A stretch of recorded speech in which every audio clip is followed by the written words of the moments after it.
right, welcome back to another late night stream of American Truck Simulator. That's right, I'm back again. This is like another marathon week, mainly for two reasons.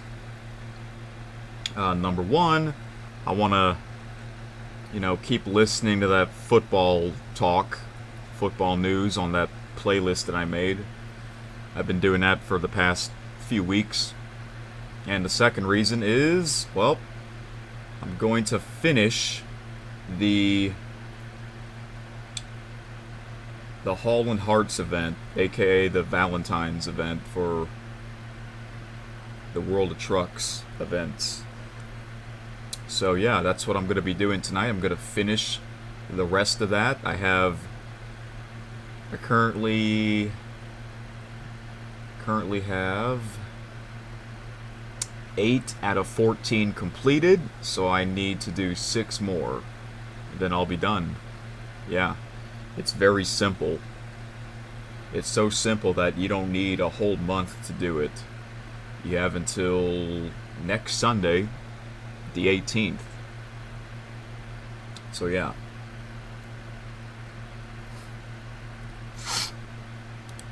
They posted something earlier today, about the conclusion of the Cruising Kansas and Christmas Winterland events.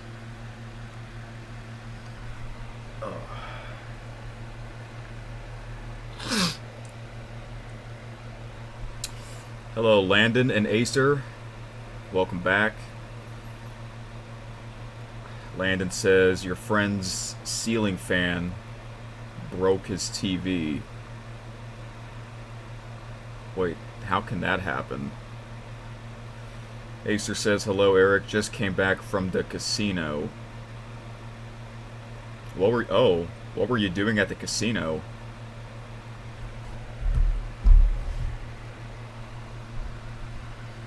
And I guess you are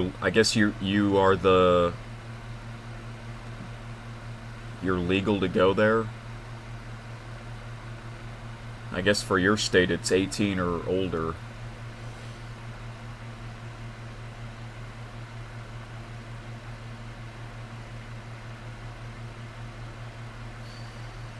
Landon says it fell off and smashed his TV fast. The ceiling fan fell off and it hit his TV. So the TV was like right underneath the ceiling fan? Wow.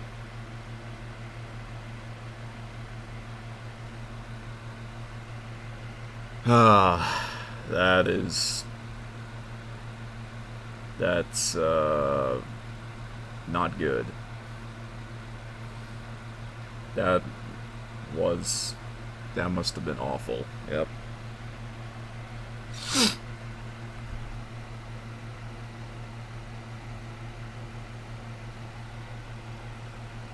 Well,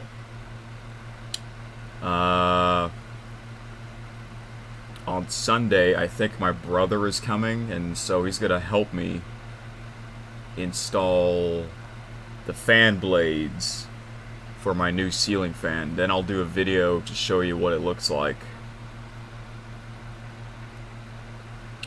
And speaking of fans, if you hear that noise in the background, that's my mini fan, so that's why I'm speaking up a little bit. It's already 84 degrees in my room in February. I know, right? That's ridiculous. Yep, winter season's over, unfortunately.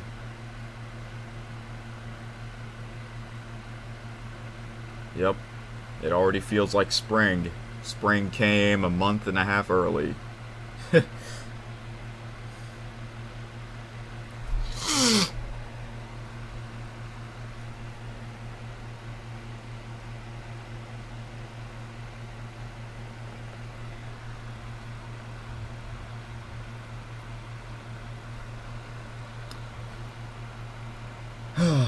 So anyway, before I start again, I'm going to read this real quick.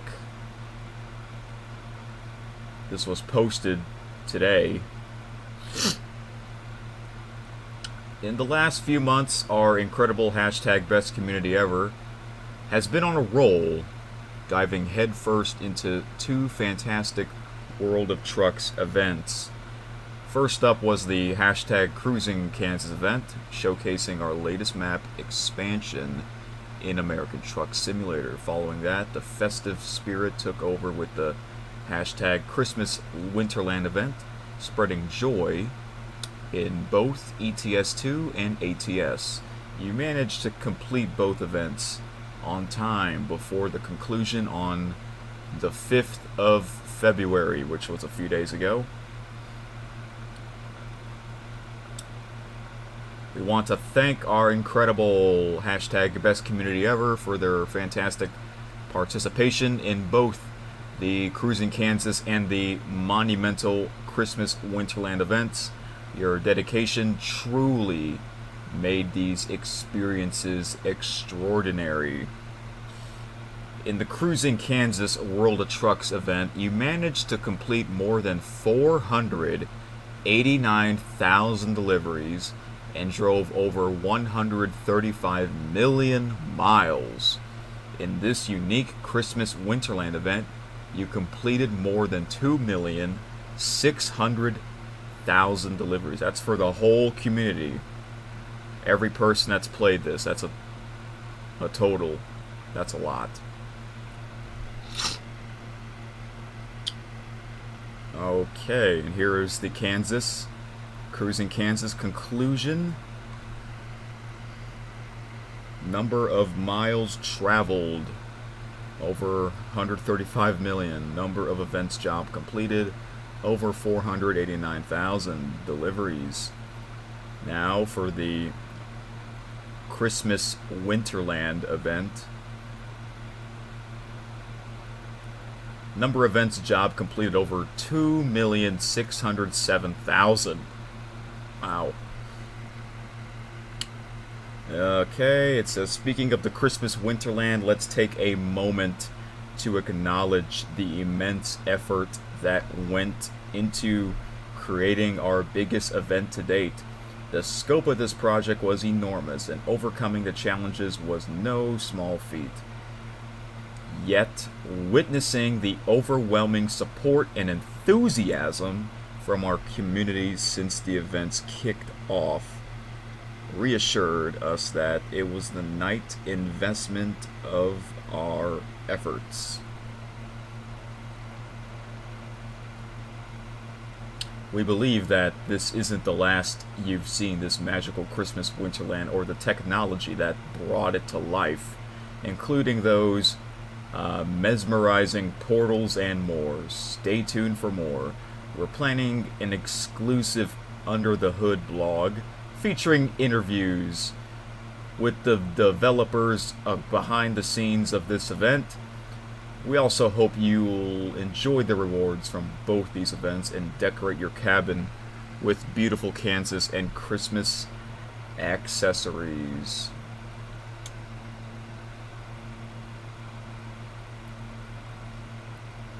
So there you have it, guys. Looks like I'll be using more of the Christmas accessories for next year's, or I should say this year's Christmas. Yeah. Cool. I really enjoyed the Christmas Winterland event. That was awesome. That was so cool. I hope they have that again. I think they will.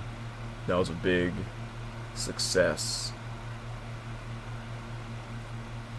Your passion and excitement have not only turned these events into huge successes, but have also fueled our commitment to delivering more in the future. We really appreciate your ongoing support and look forward to more exciting adventures together. Alright. Until then, we wish you safe and happy driving. Awesome. Alright, yeah, as soon as these two events finally ended, they introduced this, the Haulin Hearts online event. It ends on Sunday, February 18th, which is my 12th anniversary on YouTube. Yeah, it's coming up pretty quickly. So I'm going to finish this tonight. 6 more deliveries. And we'll see what happens after that.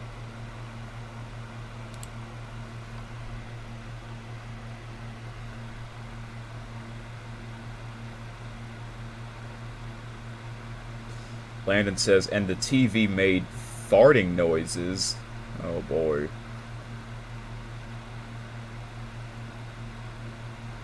Alright, Landon. You have a good night. Alright, so I'm going to get into the game right now. I changed my paint job truck, my Mac Anthem, to this one, the Heartbreaker. I'm probably going to change it again to the, what's it called?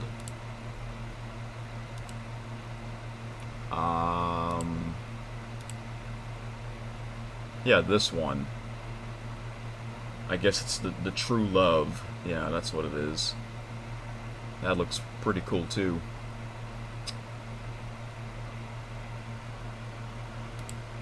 Anyway, so let's get back into some more trucking. So, I'm going to mute my mic and listen to more football news. Yep. The road to the Super Bowl, basically, in 2 more days. I'm thinking, what if I live stream this game while I listen to the Super Bowl radio broadcast? Maybe I'll actually do that. We'll see. I'll think about it when the time comes. Alright. I'm going to mute my mic so you don't have to hear that, my mini fan in the background. So, 6 more Valentine deliveries, and then I'll be done with this. Alright, guys. Got anything to say in the chat? Please feel free to say whatever, and then I'll do my best to type my response back to you. Again, you might have to be a little patient sometimes, because I don't want to... It's hard to text and drive, you know? That's why don't do that in real life. But you guys, I'm sure you guys get it, so... I took a few more screenshots. Hey, look at this construction worker. He looks like he's just ready to go home. Yep. Look how close I was. I was honking my horn at him, and he didn't even care. He was not listening. He was ignoring me. The air horn's pretty loud. Yep. And that's a female. If you can't tell, that is a female driver. Yep. Perfect for Valentine's Day. Alright, that's it. I'm gonna resume playing my playlist and mute my mic right now. But the story of the week this week is what's going on with all these coaches as new head coaches continue. But the story of the week this week is what's going on with all these coaches as new head coaches continue to get hired around the league. The GOAT is still out there unemployed. Bill Belichick and the Patriots parted ways after 24 seasons, during which he won an NFL record 6 Super Bowls. Belichick has 333 wins, including the playoffs. That's 14 behind Don Shula for the most by a head coach in league history. So, Adam, I think a lot of people, maybe even some on this set, a little confused about why he still doesn't have a job as guys get hired. What are you hearing about the reason for this? Well, let me give you a little update on Bill Belichick here. Essentially, he was one of the guys that Atlanta strongly considered. And there are people around the league who felt like the Falcons owner, Arthur Blank, would have been interested in hiring Bill Belichick. They did love Raheem Morris, and they ultimately went that direction. So the one team that Bill Belichick interviewed with, he didn't get. Now, again, when you hire Bill, I think the feeling in Atlanta was that He brings along his system. He brings along what he wants to do in the personnel department.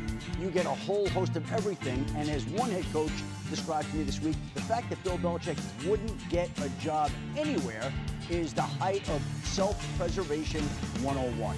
The words of a head coach. Now, saying that, there are still 2 openings out there. He has not been in consideration with Seattle.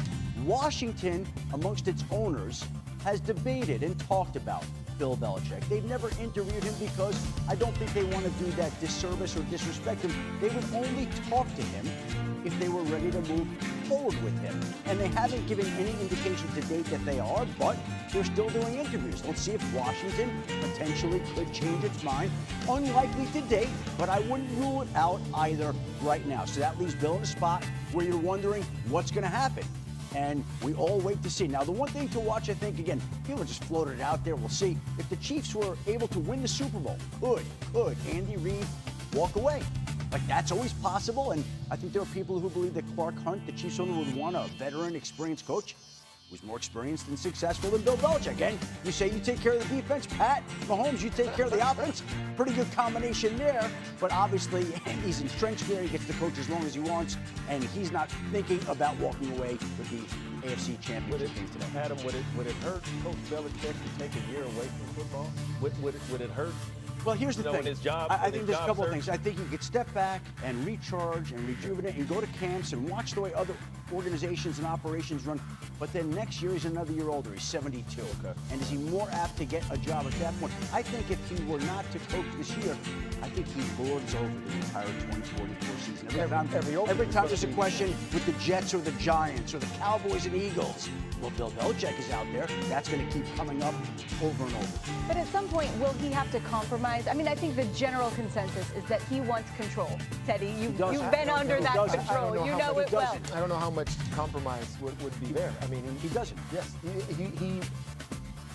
he needs 15 to pass Shula, and he's going to do it the right way, first and foremost, I believe. Because he only knows one way to build football teams. Because if he has someone that isn't on the same page as he is, that's when the problems start. That's when motivation starts. That's when Bill starts doing things that are maybe, I mean, the whole debate about the Mac Jones dilemma, how long he kept him in, was it the Crafts, was it Bill, all of these questions, it's like all of that's talked about. So if he doesn't have things all on the same page, he can't do it the right way. And I agree with that.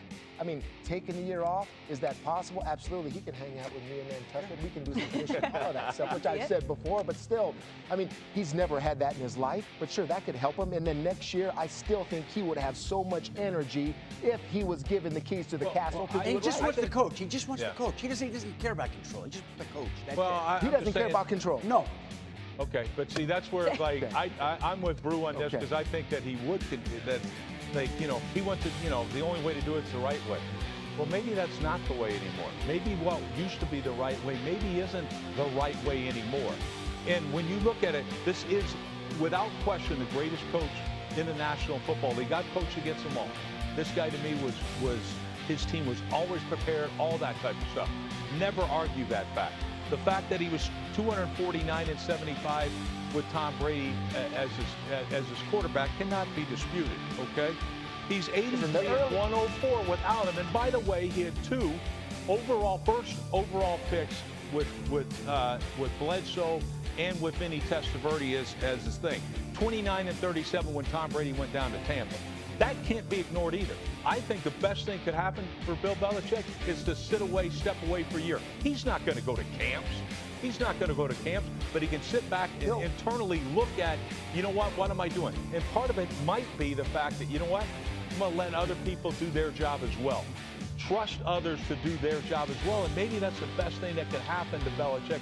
I agree, Adam. First of all, I mean, the record you bring in with Brady, Bill developed Tom Brady. I know he did. Bill developed Tom Brady and turned him into what he was. Yes, did it? Tom ended up surpassing all expectations what it was. I mean, but 01, 02, 03, 04, 05, before Brady was even Brady, Belichick was instrumental in developing the greatest quarterback of all time. Tom Brady said that himself, so he can do that even with young quarterbacks coming up. Of course, but I'm just saying you can't also ignore the fact when they want to give other guys records, why don't we give this 29-37?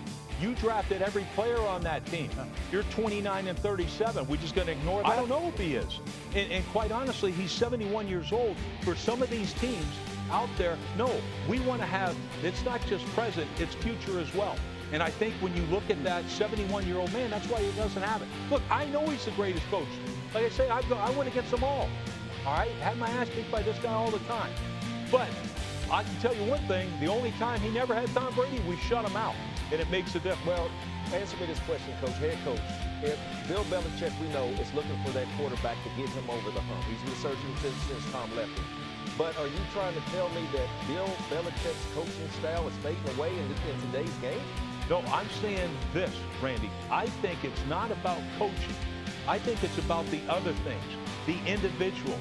Right now, these kids grow up. They all are on this Facebook. They're all on whatever the heck these things are or whatever. So they don't want to be coached now? No, they all want to be coached. Everybody wants to be coached. Everybody wants to be disciplined. However, they also want individualized things as well. Right. That's part of it. And I think in today's new culture and things like that, I saw a team right here that never competed on offense. They never even competed this year. And we can ignore the fact that they, oh, really? Well, you never watched the games. Because this team did not have that fight or spirit. Here's one more dynamic, too, that I've been seeing, the changing of the ownership role in the team. Okay, because owners want to be involved more and more. You're using this word collaboration, and the owners want a big part of their billion-dollar investment, even though they don't know much about football. Still, they want everything to go through them, and they want the GM to follow them. So this collaboration is something Bill's not used to either. But these owners are changing, and they think they need to be more part of this process. Well, owners know about being successful. And so, in all fairness, if they own this football team, they've built the right to sit back and say, you know what, I feel more comfortable with this guy, that guy, or whatever. And he wants to be successful, and he wants to collaborate, and I don't think he cares about control. And he said the day after the season ended in a press conference to the New England media, he doesn't have to have control over the personnel department, doesn't have to have final say on decisions. All Bill Belichick wants to do is coach. Adam, I agree, but we just don't believe him. Yeah. Unfortunately, I think that's exciting, because though. he's had control forever, and that's why we don't necessarily believe. Well, we saw it on the college level. We saw Nick Saban, same kind of guy as Bill Belichick for a long time. He was able to make adjustments with this new young group, this generation who you're talking about. I think we're past Facebook now. I don't know what we moved on to some other stuff. Last thing for you, Randy, because I think this kind of sums it up. This generation, everybody respects Bill Belichick. Yes. But do you think they want to play for him? I think when you look at his resume, Sam, I don't see why they would not want to play for him. I just think that Bill Belichick has been searching for that quarterback. We know how valuable the quarterback position is to our league. Once he gets his quarterback, Sam, he's going after that record, man. He just needs that quarterback. After the first meeting, if any young players had any doubts, after that first meeting and Bill starts talking football and how to win football games, turns off those lights and goes over film with the entire team, yeah, they'll be a fan. Yeah, that part's a little different. Yeah, it's all the other stuff that complicates things. You want to win. Come on. All right.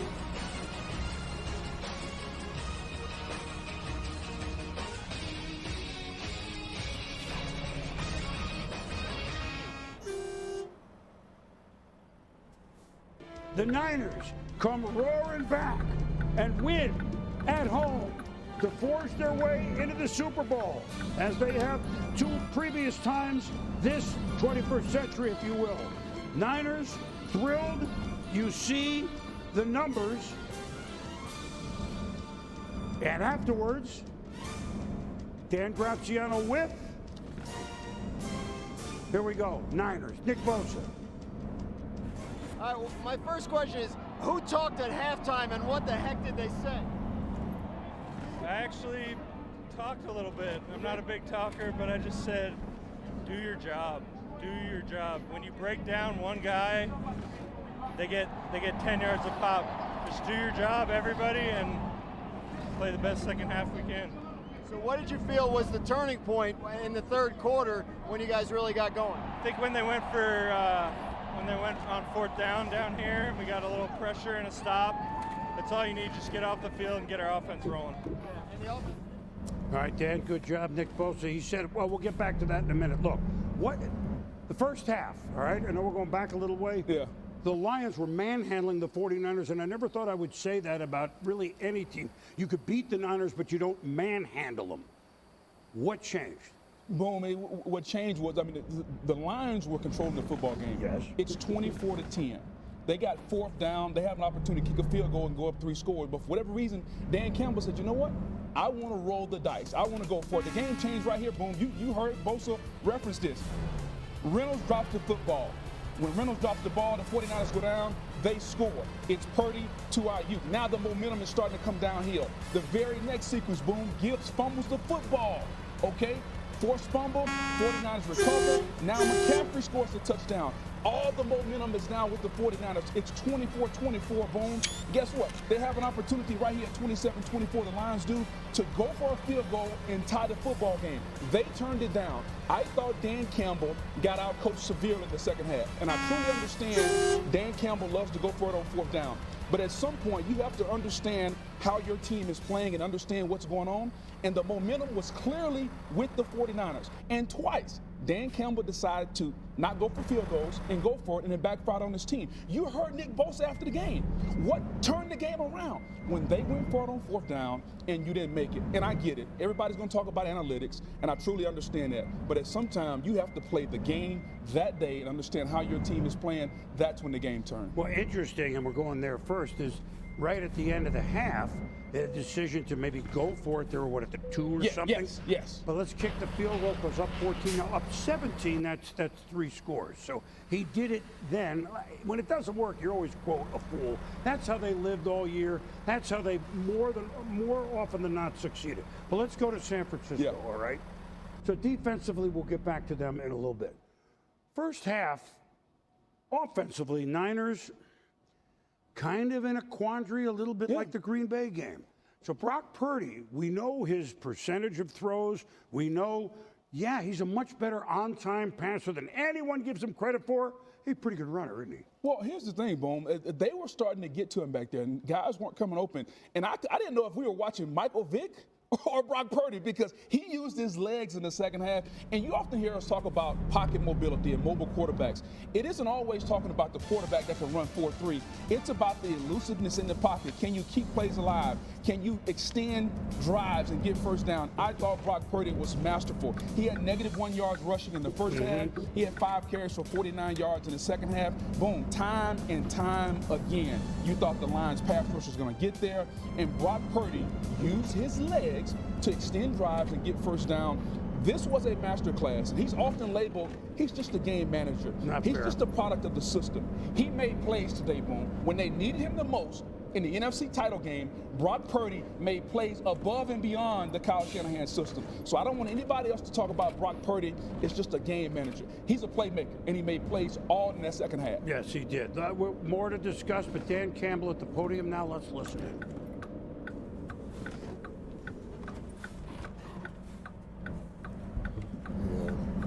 Give those guys, a lot of credit. We knew they wouldn't go away, and they made the plays today. Coach Shanahan's a hell of a coach. That's a team that they've done it, they lived it, and they made the plays. So credit to them. I'm really proud of all these guys. I am. I mean, and it's hard when you lose that way. It's hard. You feel like you get your heart ripped out. So, but I'm proud of that group, and I'll go anywhere with that group. And you wish you could keep it all together, but that's not the reality. So, we did some really good things, but today we didn't do enough, and it's tough. It's questions. Well, and of course he's classy. Give San Francisco credit. Yes. First half, Detroit ran for, I didn't write it, I think it was like 168.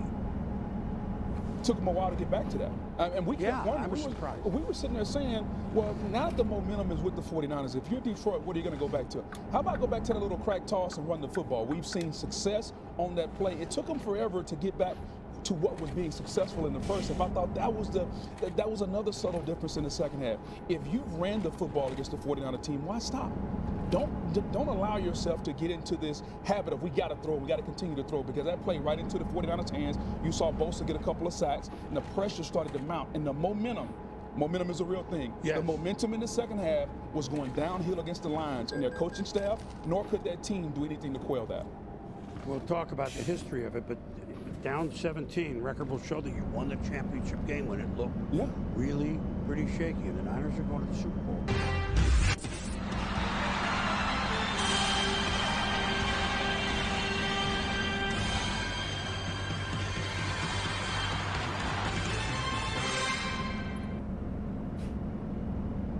Well, that was quite the finish to Championship Sunday. And that game in Santa Clara, the NFC Championship game, will forever be remembered in Detroit. And I think everyone will remember this game for the decisions that Dan Campbell made in the second half. And interestingly enough, he may be named Coach of the Year Thursday before the Super Bowl. The Detroit Lions will not be making, and the Niners will be making. And I think that's where we're going to just have to veer off that subject matter for the Lions for the moment and talk about the Niners taking care of business for the second straight week when everything looked bleak. Last week against the Packers, we're talking about a fourth quarter comeback that we'd never seen before from the Niners, down by 7. They'd never made a comeback down by 8 or more in the fourth quarter. Well, this is now a mere bag of shells, tying the record comeback for an NFC Championship game, down 17 points at half, and then taking the opportunity that the Lions gave them by going for it on fourth down, middle of the third quarter, instead of kicking a field goal and going back up 17 points and keeping the momentum right where the Lions wanted it, in their back pocket, by telling the Niners, half the quarter's gone. We now only have a quarter and a half to go to the Super Bowl, and you're still down 17. Instead, Lions go for it. Niners come up with the stop, and then the play up top to Ayuk, which is again going to be remembered for a long time. Taking the carom, snagging it, then Purdy finding him in the end zone for the touchdown, taking advantage of that opportunity. Then a fumble by Jahmyr Gibbs, taking advantage of that opportunity, not settling, tying the game, and then going up. And then taking advantage of another Dan Campbell decision to not tie the game and go for it on fourth down, not getting that, scoring a touchdown off of that.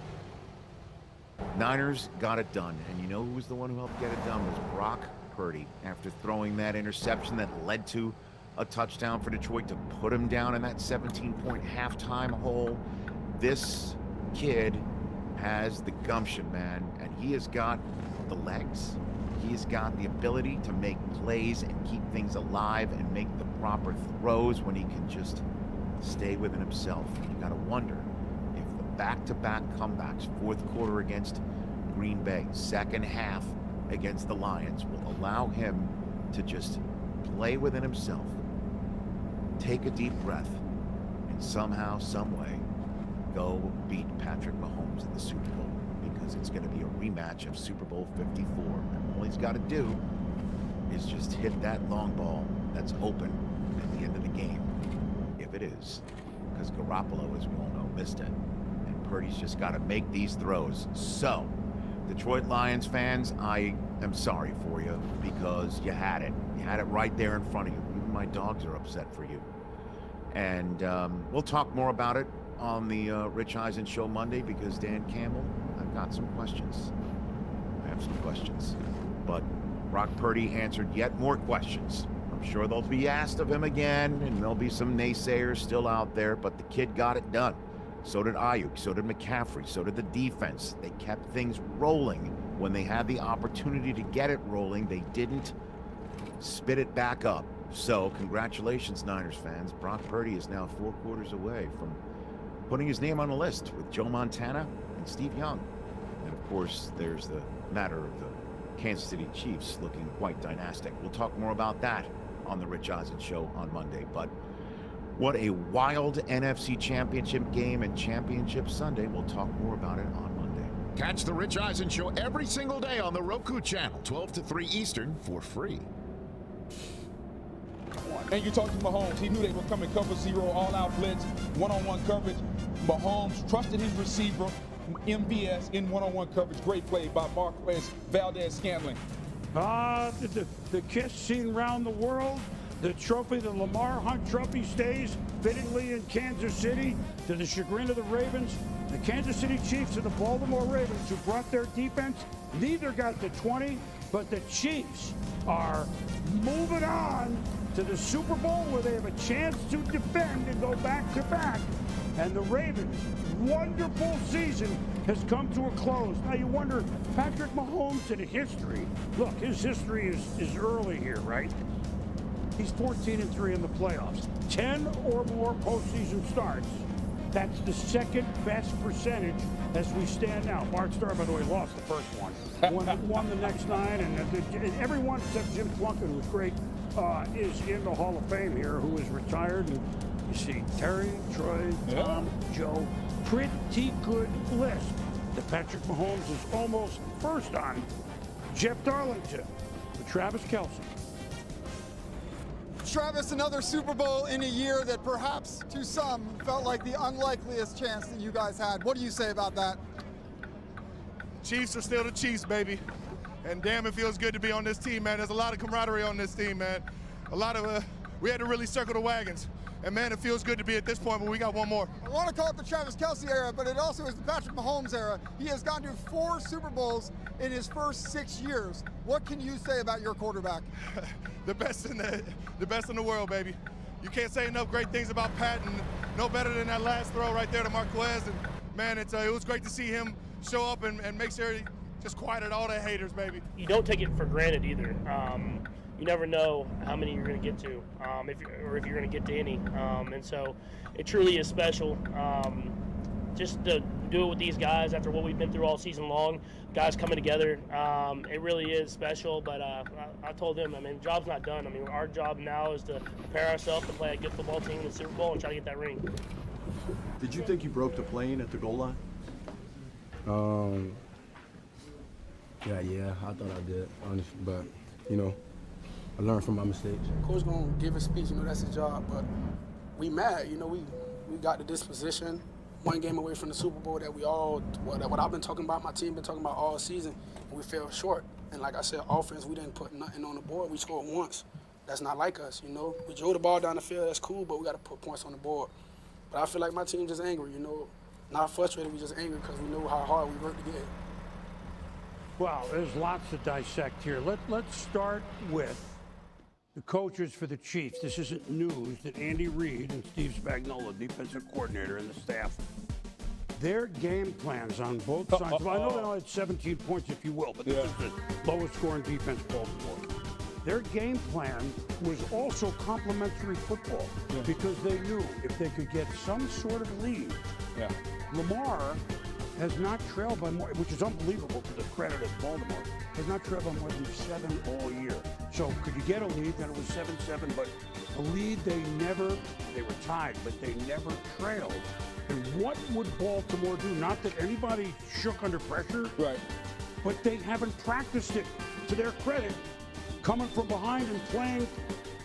And it looked like, at times, I wish we had more practice at this. Is that fair to say? It's a very fair thing to say, Boom, because not only had you not practiced it, the coaches hadn't called plays. That's right. And when you look at how the Kansas City defense played the Baltimore Ravens, to me that was the story of the game. Defensive coordinator Steve Spagnuolo against Ty Monken in the Baltimore Raven offense, and I thought Spags was absolutely outstanding. I thought this game plan by Spags, the defensive coordinator of the Chiefs, was akin to the game plan that DeMeco Ryans from the Houston Texans used. And Spags simply said this: I have better players in my secondary. So I can cover Baltimore in the back end. I can cover Zay Flowers. I can cover Odell Beckham. I can cover Nelson Aguilar. And if we put that same type pressure that Houston put on Baltimore in the first half, where Baltimore didn't have any success, we did the same thing. And so I thought it was a great game plan, and that defense played outstanding. And it's been the strength of their team all year, and it was today. But you can't really get a book on, okay, he's bringing 5 or 6, but we don't exactly know which down and which Yes, exactly. For Baltimore, which, my God, their defense is great. But Kansas City knew, Booger, that if they kept it they'll bring pressure on 3rd and 6, 7 a lot of times, but on 3rd and 4, 3, not so much. And in the first half, Kansas City kept their 3rd downs manageable, I thought. Well, no doubt about it. And what they did by keeping those 3rd downs manageable is they were able to convert, Boom. Right. Able to convert 3rd downs. They put themselves in an advantageous situation. Andy Reid called a great game from an offensive standpoint. And Patrick Mahomes, the ball was coming out of his hands quick. So when the ball is 3rd and 4, 3rd and 5, you can throw short passes, and they did that all game. A part of it was in the very first, look, the Ravens defense, there are tons of great players there, but the best is up the middle where normally hard to run on, and of course, Roquan Smith and Patrick Queen. So where do you go, at least out of the gates, on the outside a little bit? And I thought the Chiefs did that at least for their touchdown drive to start. And these are the 3 guys that have been catching it the best. Dare we say more? That's Pacheco. Now the quick screen outside to Rashee Rice. And then the touchdown, which you saw earlier, was, again, they only got 17 points. But let's keep it away from the middle where they're the best. And look, Kyle Hamilton's great, although he had to, man up on Travis Kelce. But that was the touchdown to Kelce. And they were moving. It was complimentary football. And we're not going to get 31 points on the Ravens. No, and to your point, Boom, it's coaching. I'm going to, what does Bill Belichick always say? I'm going to take away what the opposing team does best and make them play left-handed. I'm not going to run the football at Roquan and Patrick Queen. I'm going to run away from them and get the ball on the outside where I can use my advantage with Pacheco, with Rice, with Kelce. Just a really good job of coaching by the Chiefs. No, and it wasn't. Look, the Ravens said that, but look, they gave up only 17 points, right? But look, the Chiefs they lost to the Raiders with 2 games left in the regular season. We said it on this show. They finally realized we're not them, meaning who we think we'd like to be and have been. We're this. Yes. And they've now won 2 regular season and 3 playoff games in a row, and they're going to the Super Bowl because Patrick Mahomes is throwing for 240 yards. So what? We're winning, right? And for Baltimore, nothing to be ashamed of. I know they're down. Lamar and the Ravens made such huge strides. Like, this is a confident and a together team, but they ran into the champs. It is. Lamar is going to have to go back in the offseason. The throw he made into triple coverage, Todd Monken and their inability to make plays in certain situations. Todd Monken called a bad game for Lamar. Lamar didn't play well. They're going to have to go back this offseason and say, how can we play all season a certain way, and we got in this game and we went a different way? Right. Yeah. 3 playoff wins, no turnovers, Mahomes. Pretty good.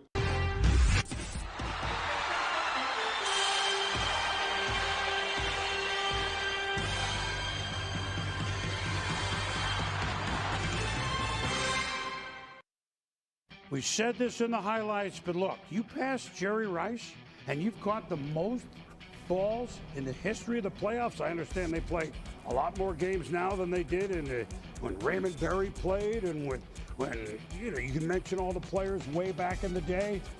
But Travis Kelce caught 156 balls, 11 on this day, 9 in the first half. And you know who's most appreciative? Coach Andy Reid. Travis is always fired up. He's always fired up. But with the playoffs, he's even more so. And so I never worry about him being ready to go. He's always right there and just brings that emotion. Every single practice, every single walkthrough, he was focused in, he was locked in, bringing energy. It makes my job a lot easier when you have a guy that's in that room, that tight end room, that receiving room, and he can lead those young guys and show them how we do and lead us to an AFC championship. I think a lot of it, the bigger the game, you heard Andy say it, the bigger the game, the bigger the great players play. For about 5 or 6 weeks, he can't get open in the regular season. The playoffs, he's open. What's changed? Well, Boom, it really, nothing's changed. He's still the same old Travis Kelce. And against the Ravens today, they play a high propensity of zone coverage. It didn't matter today. Whether it was zone or man, Travis Kelce was outstanding with his understanding of how to get open. Here, man coverage. I'm going to get inside leverage and allow myself a lot of space. I'm going to run across the field. Mahomes hits him with the perfect throw in man coverage. I'm going to run away from my defender in man coverage. Here, Kyle Hamilton has pretty good coverage, but we're going to go to back shoulder fade. I'm going to make you think I'm going toward the back of the end zone. I'm going to stop. Perfect throw by Mahomes to the front pylon, and then, boom, in zone coverage. In zone coverage, you sit down. In man coverage, you want to run away from defenders. He sat down in the zone coverage, and again, amidst 4 defenders, finding the sweet spot in the zone, sitting down, Mahomes hitting with the football, his ability to understand what to do against man coverage. Man coverage, I run away from defenders. In zone coverage, I find a sweet spot and I sit down. He does it better than anybody, and that's why he is who he is. And as much as we want to talk about some of the drops during the season, and maybe Travis Kelce has lost a step, Travis Kelce is still Travis Kelce. Mahomes is still Mahomes, and the Chiefs are still the Chiefs, and they're going back to the Super Bowl. They're going back to the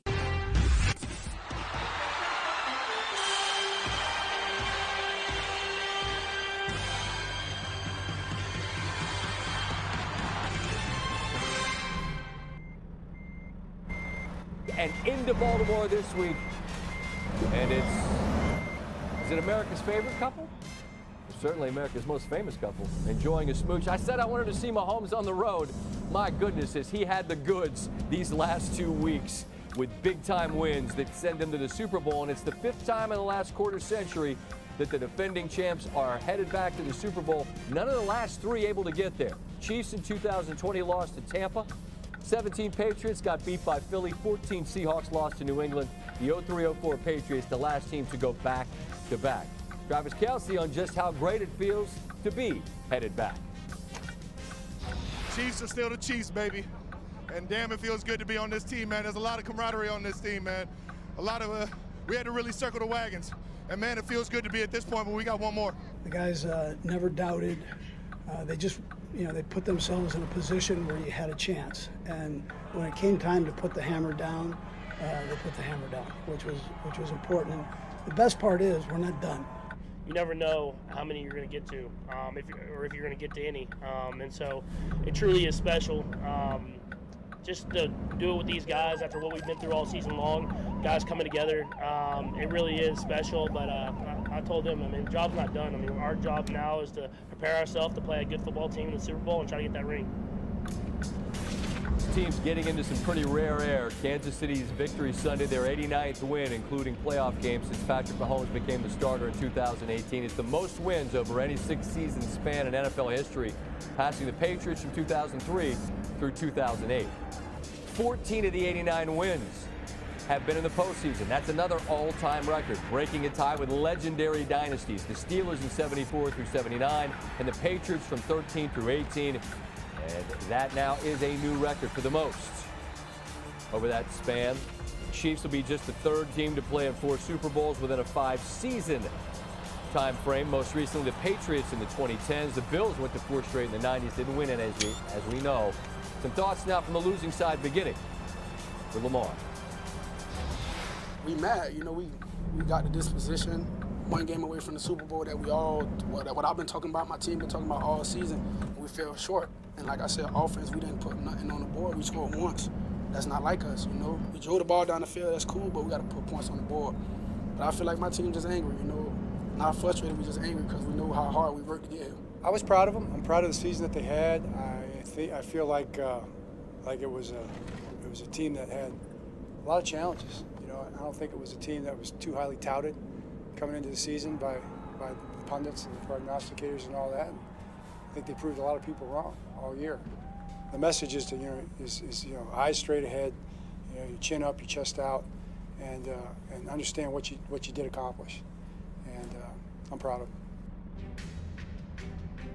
Second week in a row, Baltimore pitches a shutout in the second half, but unlike last week with the Texans, it doesn't add up to a victory. They forced the Chiefs to punt in the second half on each of their first 5 drives. You do that in the conference title game, normally you win. The last team to do that in a conference title game and not emerge victorious, the Jets in Pittsburgh in 2010. Tim Hasselbeck with us, as he is every Sunday, to recap this one. We'll give Kansas City their flowers in a minute. You look on the Baltimore side, bunch of turnovers, some uncharacteristic penalties. Felt like there's a lot of stress that revealed itself throughout this game. But at the end of it, they look back at this game plan and try to figure out what happened, what went wrong. What's the answer? I think they're going to not love their plan, I think is ultimately what they'll see. Now, I think some of it is, look, if you look at the number of running back carries they had, just 6 carries for their running back. Like, that's not a Ravens offense. It just isn't. Now, some of that might be, look, you got away from it a bit because of the hot start that Kansas City got off to, but there was still plenty of football left that you didn't have to abandon the run game. So I think they'll look back at that and they'll be frustrated by that. I think the other aspect of it is this, Scott. There was really no quick game. Get the ball out of your hand quickly. And because of that, I thought Lamar was under a lot of pressure. He missed throws down the field. Here's a good example. 1st and 10, like they take a shot. It's not there. They come back and kind of do the same exact thing. You get a 3rd and 1 in this football game. The ball's not out of his hands quickly. He's holding the football, looking for stuff down the field. Like, to me, that's not the plan. And I think sometimes when you play a Steve Spagnuolo defense, you get a lot of these zone pressures. You can sometimes want to say, hey, we're afraid to throw into a window, a zone dropper, stuff like that. But I think the plan of holding on to the football and trying to shoot it down the field, it clearly did not work. The plays you showed, it felt like you could have showed 15 more. I mean, how often did it feel that Jackson dropped back, looked, and just had nowhere to go with the football, and then didn't really have anywhere to go if he took off running? That's all the credit to Steve Spagnuolo. Dials up an absolute masterpiece. And again, this was the 2nd best scoring defense in the National Football League going up against the 1st best. If we're going to give Kansas City and that defensive side their credit, where's that start? I think it starts with his plan to get after Lamar Jackson because he came after him. I think a lot of times people are afraid to come after Lamar Jackson because, you know, take off and make plays. They scheme block this on the play action. This one's just a 4-man rush. And this kind of goes into trying to push the ball down the field. But trust your edge rushers. Don't paralyze them by saying you have to shadow the quarterback. Let them get up the field. Then this is an example of what we're talking about. Everyone's going down the field. The ball can't come out quickly. Because of that, you bring pressure. You got a guy like Chris Jones, you can get home. 3rd down. Again, now bringing pressure. Get a matchup that you like on your back to win quickly, and now all of a sudden you got a free runner on Lamar Jackson again, ball not coming out quickly. So I thought that really, in terms of, we've talked a lot about Todd Monken. He did a good job throughout the entire year. Listen, they get paid to coach on the other side as well. I think Spags got the better end of this one. All right, we'll have you back a bit later with a first look at our Super Bowl matchup. Only 2 weeks to go to discuss that. Just empty the bag. Give us the best stuff. All right. Speaking of Spags, let's tip the cap here.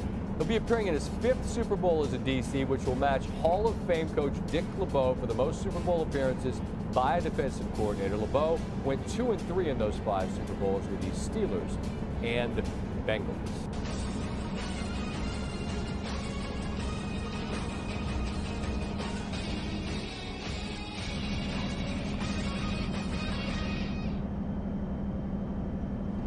And that's it, that's all.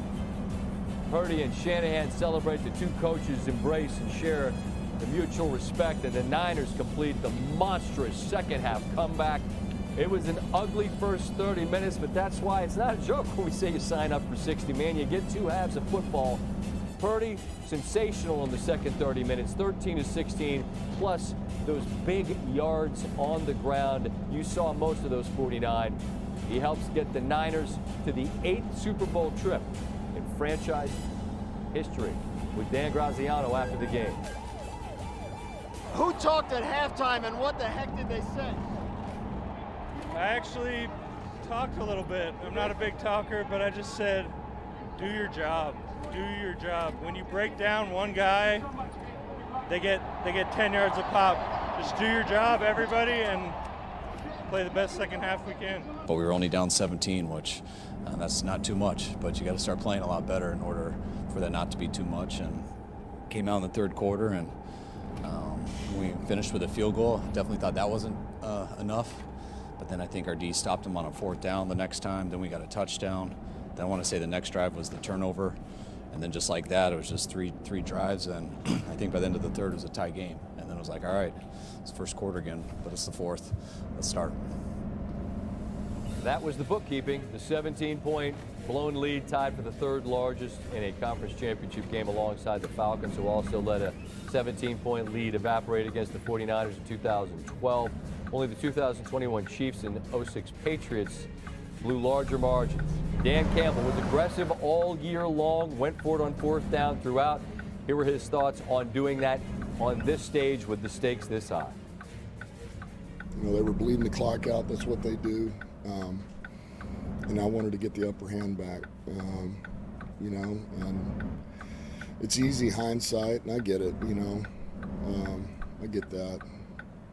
But I don't regret those decisions. Look, I told those guys, this may have been our only shot. Do I think that? No. Do I believe that? No. However, I know how hard it is to get here. I'm well aware. And it's going to be twice as hard to get back to this point next year than it was this year. Had plenty of opportunities to still win it there at the end, and it just came up short. And I struggle finding the words to totally encapsulate how or why, but I do know I'm proud of this team and proud of these guys and proud to be a part of it. And no quarter, half play defines any of us, and unfortunately they were better than us today. Tim Hasselbeck has been with us throughout this NFL season on Sundays and is once again on Championship Sunday. Start with San Francisco, and with Purdy, there's been so much conversation because of how good the team is and all the discussion about how good is he relative to their success. So you can pick it apart. In that first half, there was plenty of fodder. In the second half, maybe not so much. But there's an element to his game that you don't think gets enough attention. What is it? Listen, he was the last pick of the draft because he's not as physically talented as Patrick Mahomes or Josh Allen or Joe Burrow, guys like that. But that does not mean that he doesn't create offense, because he absolutely does. And when you watch this game tonight, that's what he did. I mean, look at this throw. Talk about like courage in the pocket and make a throw when you can't follow through. He got blasted. That's it there. And how about all the off-schedule stuff? Like these are the plays that we see Mahomes and Allen and Burrow make, and we're like, wow, these guys are amazing. They're so physically talented. He's not, but he's doing stuff like that in critical moments. Stuff like this in terms of strength in the pocket and making plays. We saw it last week when he struggled, when he was able to take off and run like he does here. I just think there's a competitive awareness to him that should be appreciated. And look, he's not the most physically talented guy, but he's finding a way to make plays in a game where it's like the freakiest athletes of the world out on the field competing, and he's making plays. Yeah, but it's just impossible because you have to either be Joe Montana or you have to suck. That's just the way. That's the way the business mandates. You have to talk about things. And of course, that's not true. And you could apply that same sort of standard to the conversation about analytics and Campbell and should you go for it or should you not. And unfortunately, in my opinion, it isn't that black or white, right? I understand when people say the math. Well, okay. Like, there's blackjack math because there's a finite number of cards in the shoe. I don't want to go down this path. I've done it forever. But in this case, there's a bit of nuance. There's a bit of, do you go ahead by 3 scores given the stakes of the stage? And then you could say, well, Campbell always goes for it. You say that he's supposed to always go for it. I think that there's room for gray here. Yeah. And I just wonder, as you watch this play out in real time, like, is the field goal a given? No. But if you make it, you're up 17. Like, how do you view all of this? And it doesn't have to be black or white. Yeah, and I think the way I view it is that I feel like Dan Campbell could make a decision that was the right decision for him and then ended up being the wrong decision for how it worked out. And the reason I would say that is this.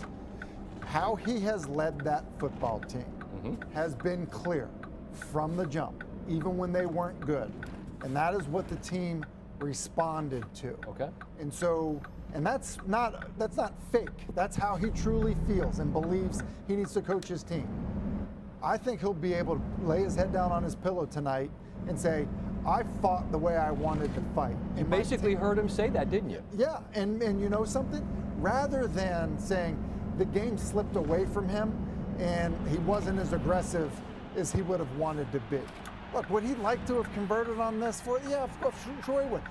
Is it a given that they make the field goal? No. If they miss the field goal and then the game slips away, then can he sleep at night? I don't think he can, just because of the fight that is in him. Let me go back though to the middle of the third. You're up 14 after, and you heard Shanahan allude to it. They went on a long drive and only got a field goal, and Shanahan was thinking and said, maybe we didn't get enough there. If you go for a field goal and you get it, and you're up 17, I have lauded Campbell as well for being the aggressive guy. It resonates. And do you change strategy? I don't know. If you go up 17 on the road at San Francisco, do they look up at the clock and think, I don't know if there's enough time for us to come back now? That's where I wonder, like that, there can be nuance in it has to be one or the other kind of conversation. And that's why I think like these coaches, when they get paid a lot of money to do what they're doing, they've got to identify, is it the point now where we're now changing our identity as a team? I've seen teams that are loose all season long, get to the biggest game of the year, and all of a sudden everyone's all buttoned up, professional and tight. Like, don't do that. Right. I think that was probably Campbell's approach. I've said forever, everybody loves when you go for it on fourth down until you don't get it. I think Bill Barnwell talked about it on Twitter or X, whatever you want to call it these days, and I agree. It can't be results dependent either. If you're going to laud the guy for that's what he does, then you got to say that's who he is and that's what he's done, and that's what he did. And you heard him say, I'm comfortable with it, and you think he'll sleep well. I think they're going to be. It might be a sleepless night, but when they finally fall asleep, they'll sleep well. Purdy with some thoughts after getting to the Super Bowl. Honestly, this was just like the next game up. You look back a year ago, got hurt, which sucks, and then you go through the whole rehab process, all of it. It's been a long year, but at the same time, it's been pretty quick. And so, for me, I've just tried to enjoy every single day, enjoy these guys, enjoy the wins, enjoy honestly the lows that come with it. Like, you got to learn from that kind of stuff. And obviously to pull a comeback like that in the NFC Championship and play, it was special for me. So, like I said, we still got one more to go, but to have a performance like that, like we did as a team, it was huge. We're always going to remember that.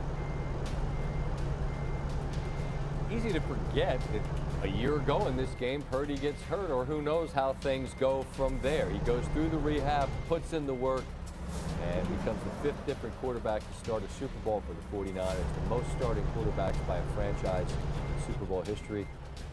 Joe Montana, Steve Young victorious. Colin Kaepernick, Jimmy Garoppolo were on the wrong side of it. Super Bowl 58 will be the 8th Super Bowl to involve the Niners. They've won 5 of them, one shy of matching the Steelers and Patriots for the most of any franchise. The Niners won the first 5 trips to the Super Bowl, but have lost their last 2. Those were Super Bowls 47 and 54. We're joined once again by Fred Warner, who's been kind with his time throughout this Niners season. You guys are headed to the Super Bowl, Fred, but I want to start with a picture that we saw on the sidelines. It's you and Greenlaw. The Lions are cooking, and it appears, just from your expression, that you all are searching for some kind of answers. Where'd you find them? I mean, hey, we had a grown man talking at halftime in the locker room. There was no time for the rah-rah speeches anymore. It's like it wasn't no let's get this thing going. It was, hey, this is what it is. If we don't step up and make the plays that we need to make, we're not going to the Super Bowl. We're not going to Vegas. And so we stepped up in big time in the second half. There's no perfect call, for the coaches to make. Players had to make plays, and they did. I mean, our offense getting those touchdowns and extended drives, Purdy being the player that he is, our defense coming up with some stops that ultimately won us the game. Fred, I understand there's belief, but I also know human nature is what it is. At some point, the Lions are cooking, man. They're playing really well. How do you collectively not allow doubt to creep in and overwhelm what could? It would be reasonable if it did, but it didn't. How do you fight that? I mean, yeah, human nature, you start to doubt some things because, I mean, they were having their way, like you said, in the first half, doing whatever they wanted to us. But we set out to play 60 minutes in this ball game. It means too much to all of us. We have too many great players in that locker room to not, give it your all for a full 60 minutes. Anything can happen in any game. Right. This was such a crucial win for us, especially this type of game, to give us a chance to win the whole thing at the end of it. Fred, your fan base is called the Faithful. I don't know if they stayed faithful. I mean, they might have doubted too, right? They're human beings as well. But at what point, Fred, does that building, your sideline, your coaches, when do you truly know we're winning this football game? Yeah, I think late in the third quarter and into the fourth, I feel like we had all the momentum. Our fans got behind us in a big way, and you could tell that the Lions started feeling that pressure a little bit. They didn't make those plays that they were making in the first half of the game. We have the best fans on the planet, and they came up big for us. All right, I'll close with this. We got a whole hour and a half to talk about, the Chiefs winning and you winning and what's next. And you got 2 weeks to think about it and talk about it and game plan. This is something you guys have been through. What comes to mind when you think about that team and this opportunity that's waiting for you in Vegas? Yeah, I'm just really excited for the opportunity. Obviously, we know them. We have a history with them as well. I'm just really excited to have another shot at it. Will Kyle throw on any? Will there be any mention of, like, I know there's different people, I get it, but there's enough people that are the same. I mean, how much mention of the past is even brought up? We'll talk about it. Kyle is one of the best coaches of all time in my eyes. Just being honest with the players and doing exactly what he needs to paint the picture for us and giving us exactly what we need to win the game. Yeah, I mean, we'll see how he goes about it. Right on. Well, you've been through it. I know you'll enjoy the run-up and then the 60 minutes that are on the clock in Vegas, and we look forward to watching, Fred. Once again, I appreciate your time. Be well, okay? Thanks, Scott. Appreciate you guys.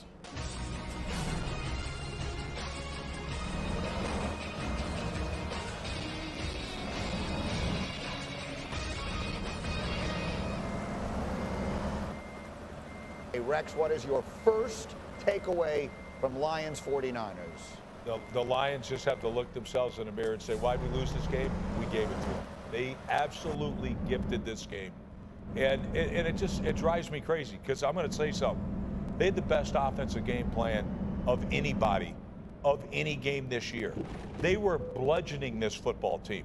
And quite honestly, right before half, if Jahmyr Gibbs doesn't slip, they go up 3 scores on the screen. That's a touchdown. If Goff doesn't, miss it 2 on the same drive, it's a touchdown. However, at the end, okay, people are going to point to Dan Campbell about, oh, he shouldn't have gone for this. Yeah, that's because we have hindsight.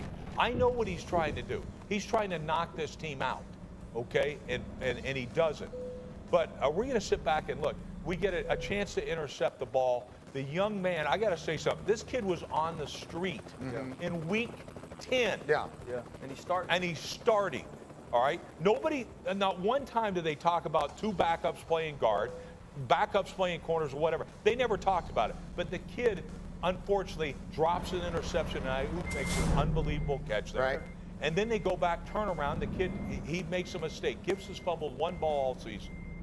He comes in, goes the wrong way, a mental mistake, fumbles the ball or whatever. Now all of a sudden the game's tied. Yeah. And momentum just flipped like crazy. But to me, Dan Campbell, who was consistent? Yeah. Dan Campbell was Yeah. consistent. The third quarter choked him out.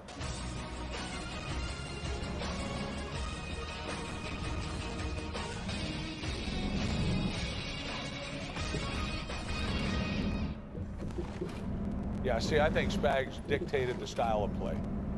And you had mentioned Buffalo to run the ball. He gets these guys to throw it or whatever. And that's what great coaches do. And when you say from an offensive perspective, no, a real defensive coach will do this. And to me, this is the guy. You have the black piece on the chessboard. You get the move last. That's why a great defensive coach can always dictate the style of play. Great ones do that. Spags a great one. All right, and to me, he's one of the best Rex, of all time. He played 6 different personnel. Yeah, of course, and that's what you do, especially when the other side of the ball allows you to do it. Yeah. This is the stupidest game plan I've ever seen. And you know what, Greg Roman, every single person needs to apologize to you because you got blamed for everything about what was wrong in Baltimore, and it wasn't you. Because this new guy that we have praised the hell out of. Todd Monken. Yeah, Todd Monken. By the way, with the new guy. You don't have Tom Brady. Do you realize your quarterback is Lamar Jackson, not Tom Brady? What in the hell are you doing dropping back 82% of the time? This is a team that led the NFL in rushing attempts. They had 6 whopping rushing attempts to the running backs. So Spags like, I'll put every little dude. Hey, RC, you go play D tackle because they ain't going to run the ball. What the hell are you doing? Okay, so we just switched it up, obviously. Sorry, so I apologize. Okay. We'll get to Mahomes later.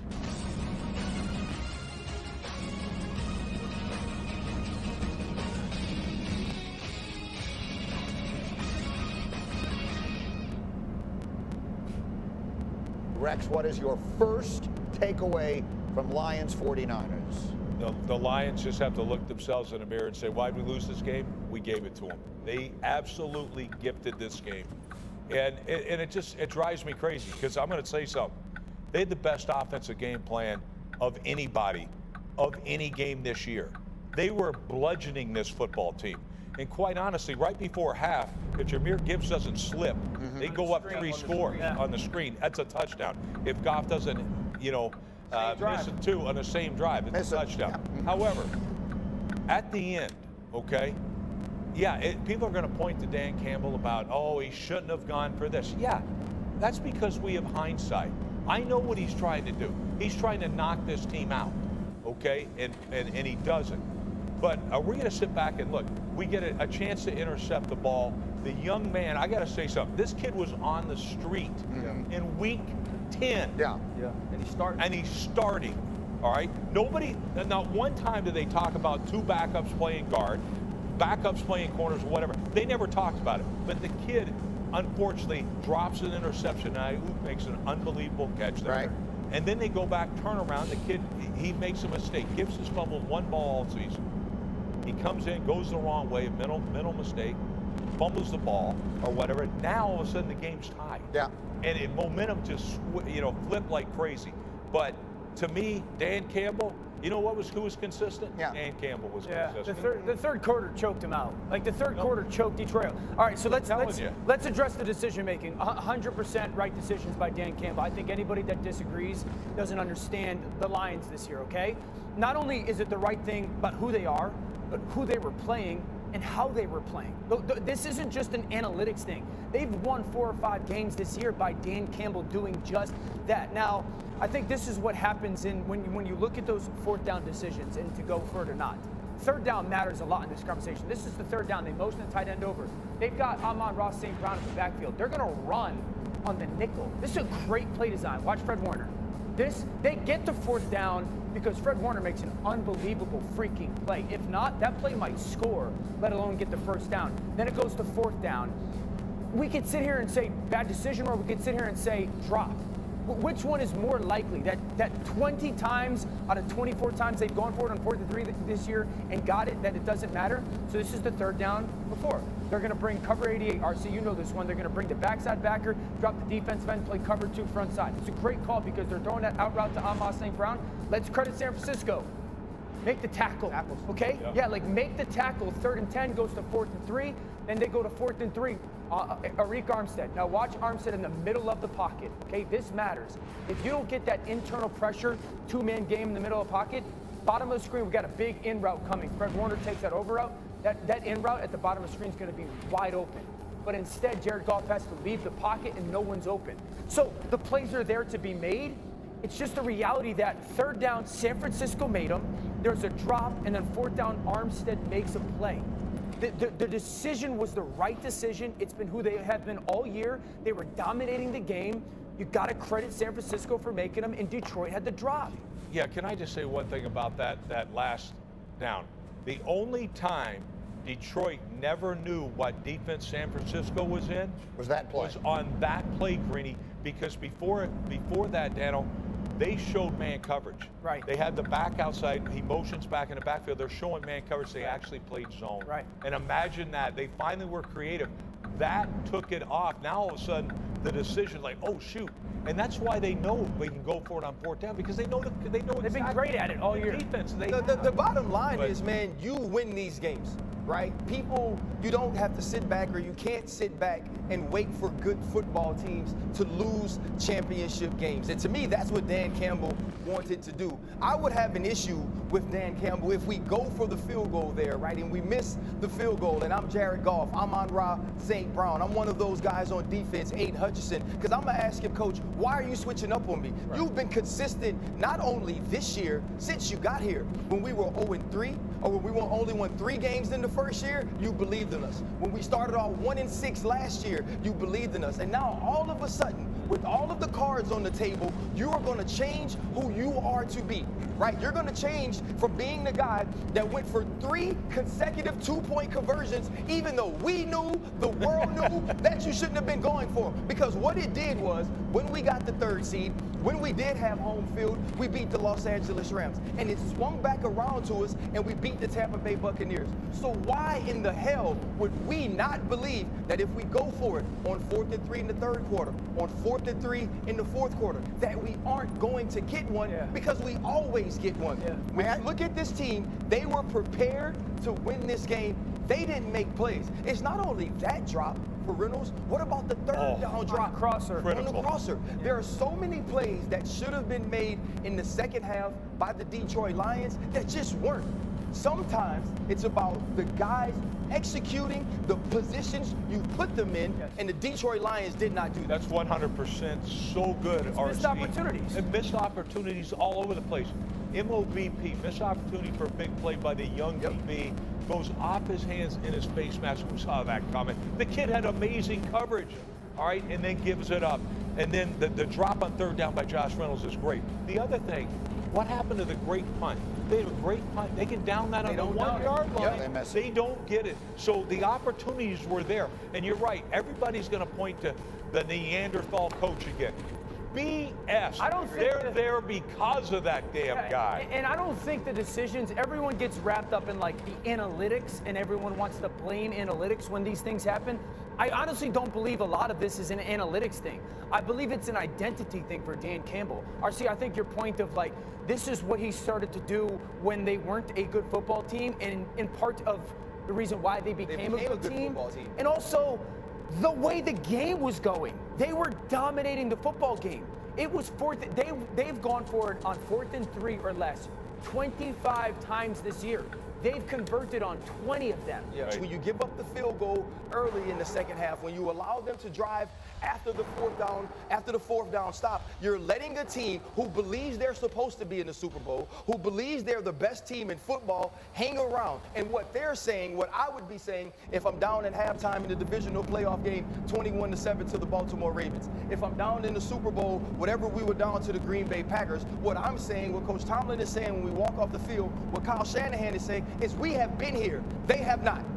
And because they haven't been here, if it gets tight, other things on them will tighten. And when they do, that's when we make plays, and that's what the San Francisco 49ers So look, did. you don't lose a game that you lead 24-7 without contributing to that. So clearly, they made a variety of mistakes. The Josh Reynolds drops. Jared Goff has 2 touchdowns that he misses in the game, 1 in the first half, 1 on the pass to Laporta in the second half. Those are things that happen in a game. The first 4th down, I have no issue with him going for. 4th and 2 drop? That was completely in character with what they do. Okay. It's one thing to be in character. It's another thing also not to take into account the circumstances of a game. Personally, I think he should have kicked the field goal the second time to tie it, but I even understand that. But there is absolutely, this is the second one here. You're on the 30-yard line. Greeny on this one real quick, okay?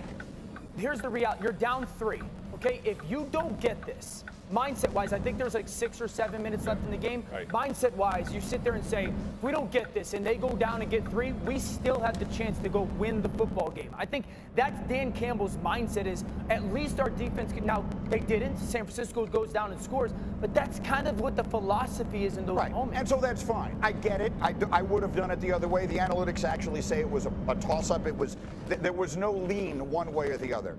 But let me tell you, with 1 minute and 5 seconds left in the game, Dan Campbell made one of the worst coaching decisions I've ever seen a person make, and I'm watching the sport 50 years. 1:05 left to play in the game. You have all 3 of your timeouts, and you're on the 1-yard line. Running the ball there is inexcusable. There is no excuse for it. You leave yourself in a situation now where you need an onside kick no matter what, in a league where the onside kick has become impossible to recover. I don't care what anybody says. You can go for it all the 4th downs you want. Running the ball there was inexcusable. Right, and also, too, though, we've given a lot of credit to offensive coordinator Ben Johnson. Do you think Dan Campbell's in his ear telling him don't run the football? I hope so. And when you look why would anyone have to tell you that? Because the other piece is this, like when you look at this team, they scored that way. You said it yourself. There were 3 touchdowns in the first half scored running the football. And the first thing I'm saying, if I'm the San Francisco 49ers, is play action pass. Why? Because that's what everybody expects you to do. I'm not saying it's the right call. I'm not saying that it's the smart call in the moment. What I'm saying is sometimes smart coaches make decisions on things that are extremely valid that just don't work. Greeny, again, I'm going to disagree with you. Oh, my God. Greeny, I've watched this team on 4th down when, like, Timeouts weren't even an option, and the clock was going to be an issue. Run the football in. Here's the reality. The nickel, I think Brown and Fred Warner make that play. Right. The play before they try to throw the ball, San Francisco's in coverage, and it's a dead play. I don't think that, watch, that you got to credit defenders at some point. If Jameson Williams comes down and cracks that nickel, Montgomery's going to walk in, but Fred Warner's then allowed to bounce over the top, and it's a tackle for loss. Yes, you got to call the timeout there, and I know, again. And it ends the game. The timeout. No, it doesn't, yes, it does. If Greeny, you don't no, get the onside kick, they can now kneel the game out, which is what they did. They didn't get the onside kick, though, Greeny. But you're never going to get an onside kick in the NFL anymore. You cannot play for an onside kick in pro football since they changed that rule. So you think that because they don't get, or they run the ball there and they don't get it, that the Lions, hey, they have to call a timeout. Greeny, they're going to get the ball back. They're going to get the ball back. They have to go to distance with like 50 seconds left. No, Greeny, not that much. Greeny. What are you talking about? They got a 7-yard run on 5 seconds left. San Francisco got like a 7-yard run on first down. Well, I mean, you're going to have to stop them one way or the other. Dan, you know what really happened? Right? There was a kid that had an opportunity to step up down 17. And Brock Purdy understood that the magnifying glass was on him. Sure. And when the magnifying glass is on you, right, when the lights come on at the club at 2 a.m., all of your imperfections show. The people who are the most confident are the ones who are the most self-aware. Yeah. Brock Purdy was self-aware in the second half. Brock Purdy was 13 for 16, 174 yards. He rushed for 49 yards. Going into the Super Bowl now, he's accounted for 74% of the San Francisco 49ers offense. Yeah. You know who's closest to him? Patrick Mahomes, the person that he's playing. Brock Purdy said to himself, I'm going to revert back to what I know. And what I know is, if he's open, I can hit him. What I know is, if it's not open, my legs can get me a first down. What I also know is, I know where everybody on this field is going to be. I know that my skilled players can make plays. The things that will echo in the eternity of football is what you do at this time of the year. Yeah. How you stack up against the best in the world. And to me, I looked at him and I said, you execute well within this offense. What did you do without Deebo Samuel? What did you do against the #1 defense? What did you do in the first playoff game? He couldn't have been in a worse position that he made the best position for a proving ground of why he's the franchise quarterback. He did every single thing you have to do to win a championship football game. And for all that Dan Campbell did, for all that the Detroit Lions did, if this kid doesn't step up and be the absolute best player in Santa Clara yesterday, we aren't having this discussion anyway. Yeah, and he'll never get credit. And here's the great thing, and that's why I remember when I said early in the season, it reminded me of somebody. All right, well, look at him now. Is that not what somebody else would do back in the day, Joe Montana? Yeah. The same thing. Look, what did he do last week? Last week, San Francisco were 0-30 when trailing by a touchdown or more in the fourth quarter. Yeah. He brings them back wins. This kid here was at his absolute best in crunch time. He does it over and over and over again. And by the way, you know why Jared Goff is not elite? Because of mobility. Yeah. Sure. This kid's mobility won that game. And that's what I think it's underrated thing that he does. And that's something that was always important. Bill Walsh always said mobility is one of the biggest things a quarterback can have. He uses legs to win games. Yeah, watching him in the second half yesterday made me think of Joe Burrow's Super Bowl run. Just when you had to go use your legs, it wasn't just, like for me, the mobility. It was the mobility when it comes to the instincts and reactions. The mobility when you get out of trouble, 2 hands are on the ball. The mobility when you're getting taken to the ground and your eyes stay downfield and you find a throw. That reminded me of Joe Burrow. And it's not flashy and it's not sexy, but there's so much substance to it. It was spectacular. I thought he was clutch, and I thought he was a difference maker in the second half specifically. To me, it was above just being timely. It was above just being clutch. It was taking what the defense gave you, and when they didn't give it to you, you took more. Yeah. I thought that Brock Purdy Playmaker. showed exactly what you have to show to not only make the people around you confident in you, but to be confident in yourself. He had to prove that. And I think you go back to 6 for 7 on that game-winning drive against the Green Bay Packers, and that carries over to that moment where he jogs into halftime knowing he had what it took. All right, we're going to leave it. I got to leave it there for the moment.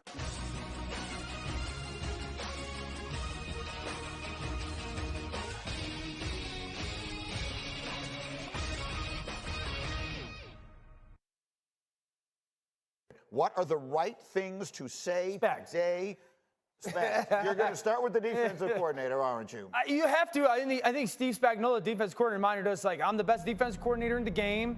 You can make the case he's one of the greatest playoff defensive coordinators in football, and I thought the plan he put together was spectacular. The way that they skunked Lamar in this offense, one, baited them into throwing the ball so consistently. Think about it this way. 2 weeks ago, baited Buffalo into running the football all the time, and then baited Baltimore into throwing the football all the time. And I thought he called the game, guys, like an offensive coordinator. All the different personnel groupings that he rolled out, 5 or 6 different ones. And then Lamar missed throws. I mean, every throw felt long, and I think you heard Romo on the broadcast say, just a ball or a yard or two long on every single throw. The panic, the rattle, the unsettled nature of Lamar was different than any version that we had seen of Lamar this season. Yeah, see, I think Spags dictated the style of play. And you had mentioned Buffalo to run the ball, he gets these guys to throw it or whatever. And that's what great coaches do. And when you say from an offensive perspective, no, a real defensive coach will do this. And to me, this is the guy. You have the black piece on the chessboard. You get the move last. That's why a great defensive coach can always dictate the style of play. Great ones do that. Spags a great one. All right, and to me, he's one of the best of all time. He played 6 different personnel. Yeah, of course, and that's what you do, especially when the other side of the ball allows you to do it. Yeah. This is the stupidest game plan I've ever seen. And you know what, Greg Roman, every single person needs to apologize to you because you got blamed for everything about what was wrong in Baltimore, and it wasn't you. Because this new guy that we praised the hell out of. Todd Monken. Yeah, Todd Monken. By the way, With the new guy. you don't have Tom Brady. Do you realize your quarterback is Lamar Jackson, not Tom Brady? What in the hell are you doing dropping back 82% of the time? This is a team that led the NFL in rushing attempts. They had 6 whopping rushing attempts to the running backs. So Spags like, I'll put every little dude. Hey, RC, you go play D tackle because they ain't going to run the ball. What the hell are you doing? Okay, so we just switched it up, obviously. Sorry, I apologize. Okay. We'll get to Mahomes later. Yeah, Let's deal in that because however much of this was about what Steve Spagnuolo dictated, Dan just made the point, and Tony Romo, I thought on the broadcast yesterday, made it as well. Lamar Jackson seemed, for whatever reason, hesitant to just tuck it and run. Everybody did. Romo kept saying, one hitch, 2 hitch, and go, and he wouldn't do it. When you look at the Baltimore Ravens, they played as if they had imposter syndrome. They played like a team that, as much as they wanted the world to think they felt they deserved to be there, they played like a team that didn't feel like they deserved to be there. Their quarterback pressed. When you look at Lamar Jackson in the most pressurized moments, he didn't revert back to what he knew. It almost seemed like he was playing to prove to the world, I can win playing this way, when all the Baltimore Ravens need him to do is just win being Lamar Jackson. And I know there were points in this season where we praised him for his ability to scramble to throw, his ability to create to throw, where there were opportunities yesterday where he could have been the best athlete on the field because he is. And he chose not to do that at some times. And I do believe it's some of what Steve Spagnuolo was able to do. Dan mentioned the amount of DBs they had on the field to sort of match the speed of Lamar Jackson. Well, let's think back to his rookie season when we watched the Chargers do the exact same thing by using Derwin James. And so we actually thought, or we believed, because of what we saw in the regular season, that Lamar Jackson and this offense had progressed. Well, what is it about? It's about when you get in the biggest moment, if you've had this consistent level of excellent play, we're just asking you to be excellent again, right? That's the baseline. Now, what do the greats do? The greats in that moment, they raise that play. The greats in that moment, they get even more laser focused. They get even more relaxed because they're built for this. Right. I believe that Lamar Jackson is built for this. But Lamar Jackson has to show it. In the same way I came on the show last week and I said, no matter how much talent you have, no matter how great your regular season is, it's about making plays in these moments. And I'm not going to give you the fact that Zay Flowers dropped the ball, because you had an opportunity to make the right decision in throwing the football to Isaiah Likely. You had an opportunity to make pinpoint accurate passes when your receivers were able to get steps on the Kansas City Chiefs defensive backs. You had an opportunity to use your legs, which are the most impressive and best and dynamic legs we've ever seen on a quarterback, and you chose not to. Lamar Jackson is going to have to sit on this for the offseason and say, I didn't do enough. He can say that he's mad, and his team should be mad, because you had the best team.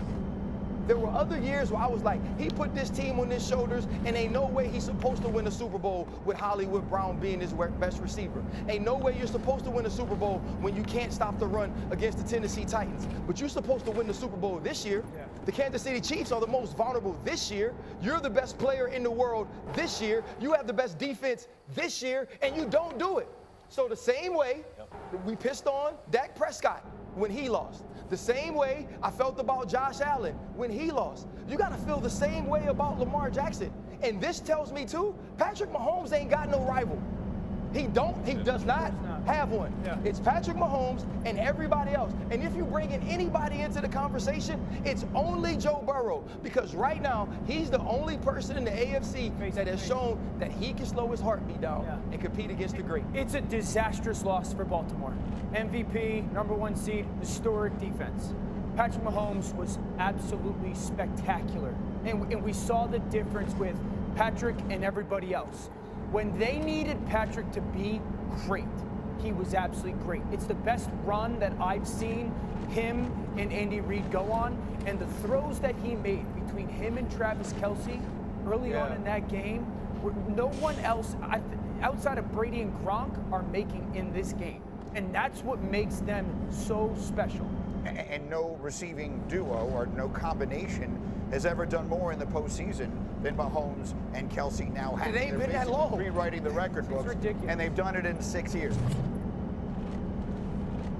Patrick Mahomes is the best quarterback I've ever seen. I've been watching the game 50 years. He's the best quarterback I've ever seen. If you want to argue that Tom Brady still deserves the title of GOAT because he did it longer and all that, well, that's fair.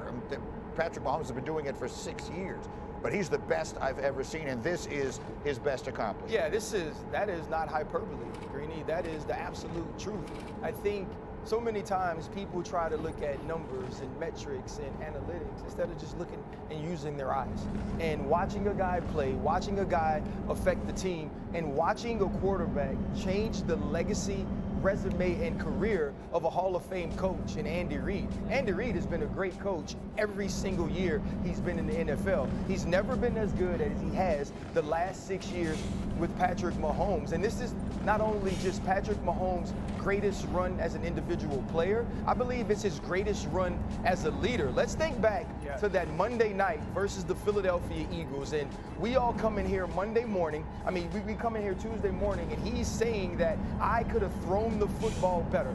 That Marquez Valdez-Scantling, who is butt booty, wide open, right, who drops the football, he said, maybe if I throw it a little bit shorter, he can catch it.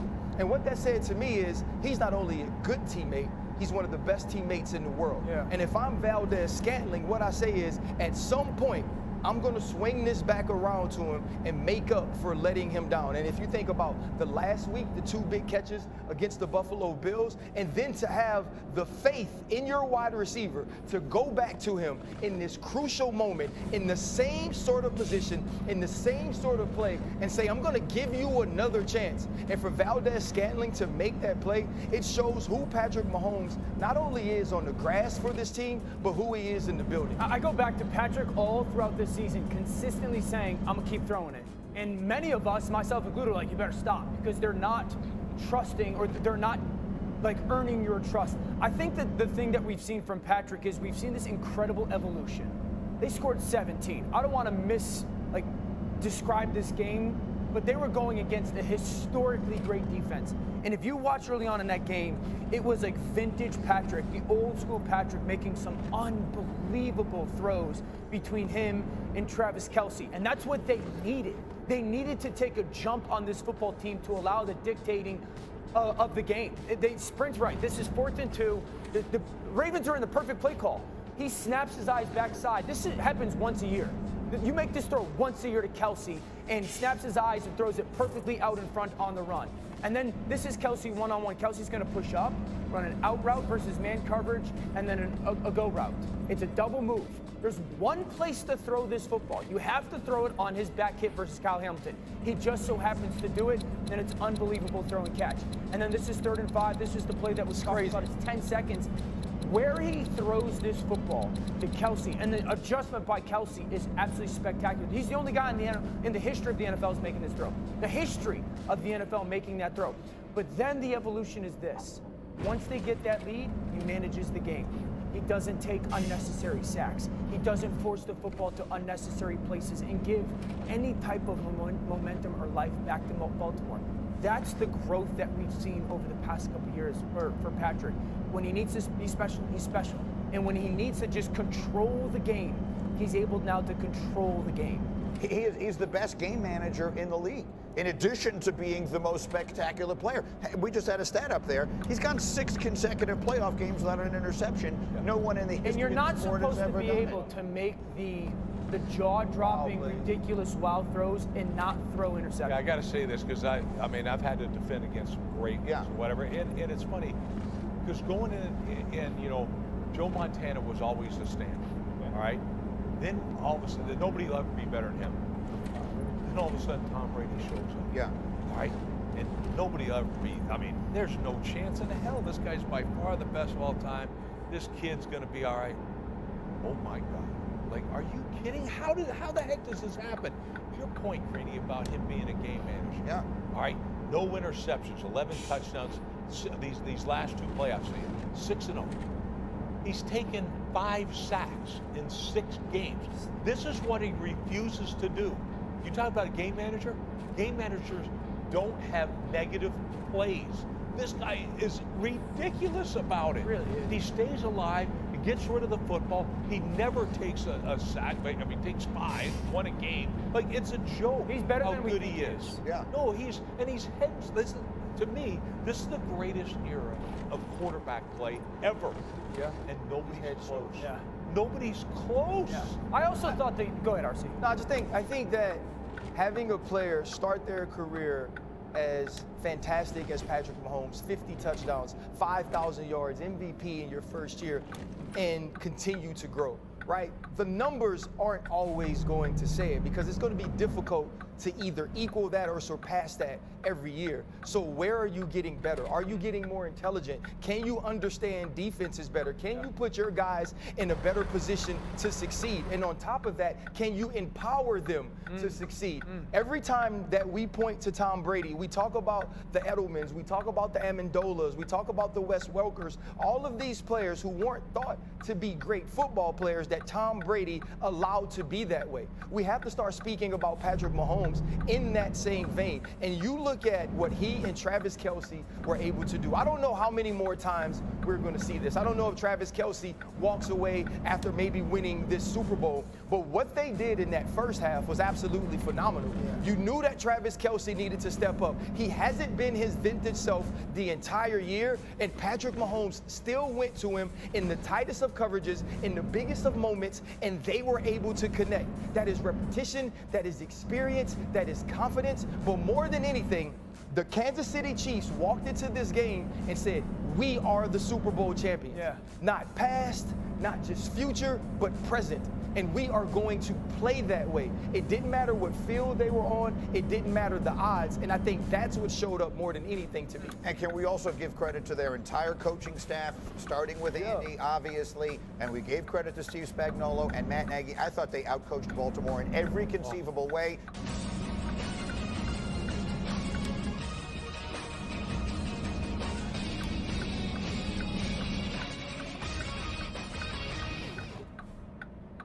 Patrick Mahomes retires today.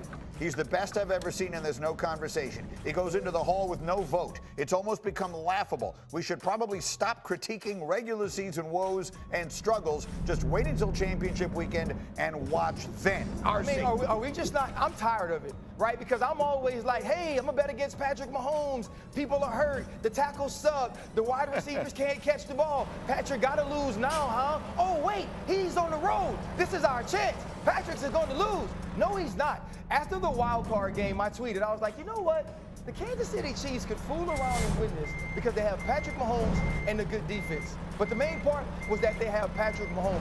When you watch this dude execute yesterday against a Baltimore Ravens defense that's one of the best we've seen in the last decade, it was absolutely phenomenal. And what I love about him now is he understands how to take his foot off of the gas to put his team in the best position to win. The evolution of Patrick Mahomes has been phenomenal because he went from being the best player in the world one way to continuing to be the best player in the world in a different way by becoming a better leader. I think it's amazing. He's now played 6 playoff games between last year and this year. He's 6-0 in them, and he has not thrown a single interception.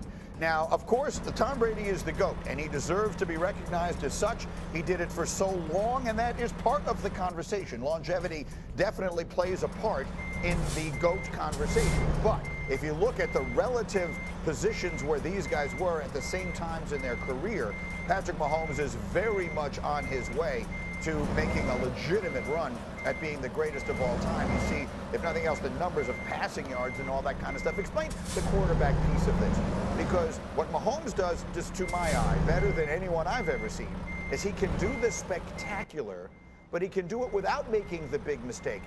Aaron Rodgers had that, but this is the next level of that. He never makes the big mistake. He never throws the interception. He's the best game manager in the sport, and he makes plays I've never seen anyone else make. Patrick Mahomes is the biggest rule breaker in the history of the position.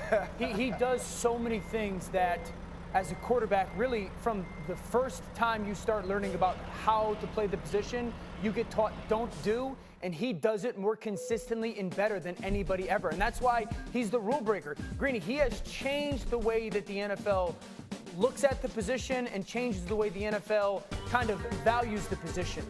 I also think that when you look at yesterday's game, the game plan again was spectacular by Andy Reid and Matt Nagy. 4 strong, 4 people to one side of the formation. They're flooding the formation, and they did it in a multitude of ways. The condensed bunch with the RPO. They fake the ball. They lead with 2 blockers out front. They kick the ball to somebody on 1st and 10, and now we've got people 2-on-2 blocking out in front. So you see that 4 strong, condensed bunch RPO. Okay, so can we do it in a different way? We started empty. Now we're going to motion Pacheco. Last time it was bunched down that 4 strong. This time it's a spread out 4 strong. You motion Pacheco. You vertically stress people. You horizontally stress people, and then you continue to allow protection with your tackles to get help. And then this is easy for Patrick. He sees that defender widen. He sees the defender drift off, ball out. This is what RC was talking about, the leadership. This is what you were talking about, the game management. Now this is just a set formation, 4 strong, no motion. We've got a huge moment in the game where everybody, all 11, are within 8 or 9 at the line of scrimmage, and they're really trying to double team somebody. Like, is Kelsey getting double teamed? Is Rice getting double teamed? That safety's just got vision on it. And then Patrick Mahomes just floats that ball up over to MVS. So, like, multiple ways that they got into that 4 strong formation are really the story of the game outside of Patrick and Travis Kelce's, especially in first half, connection. Rex, you were an all-time great defensive coach yourself. You coached against Peyton Manning, Tom Brady, Aaron Rodgers, Brett Favre, the best quarterbacks of their era. How do you, as you envision what it would be like to coach against this guy? I mean, how does he measure up with those guys? Thank God I'm sitting here. Because I can tell you this. You know, you guys are right. Like, from a physical standpoint, nobody close to this guy, ever. His mobility, the way he can throw from different angles and all that, the way he can look the defenses off.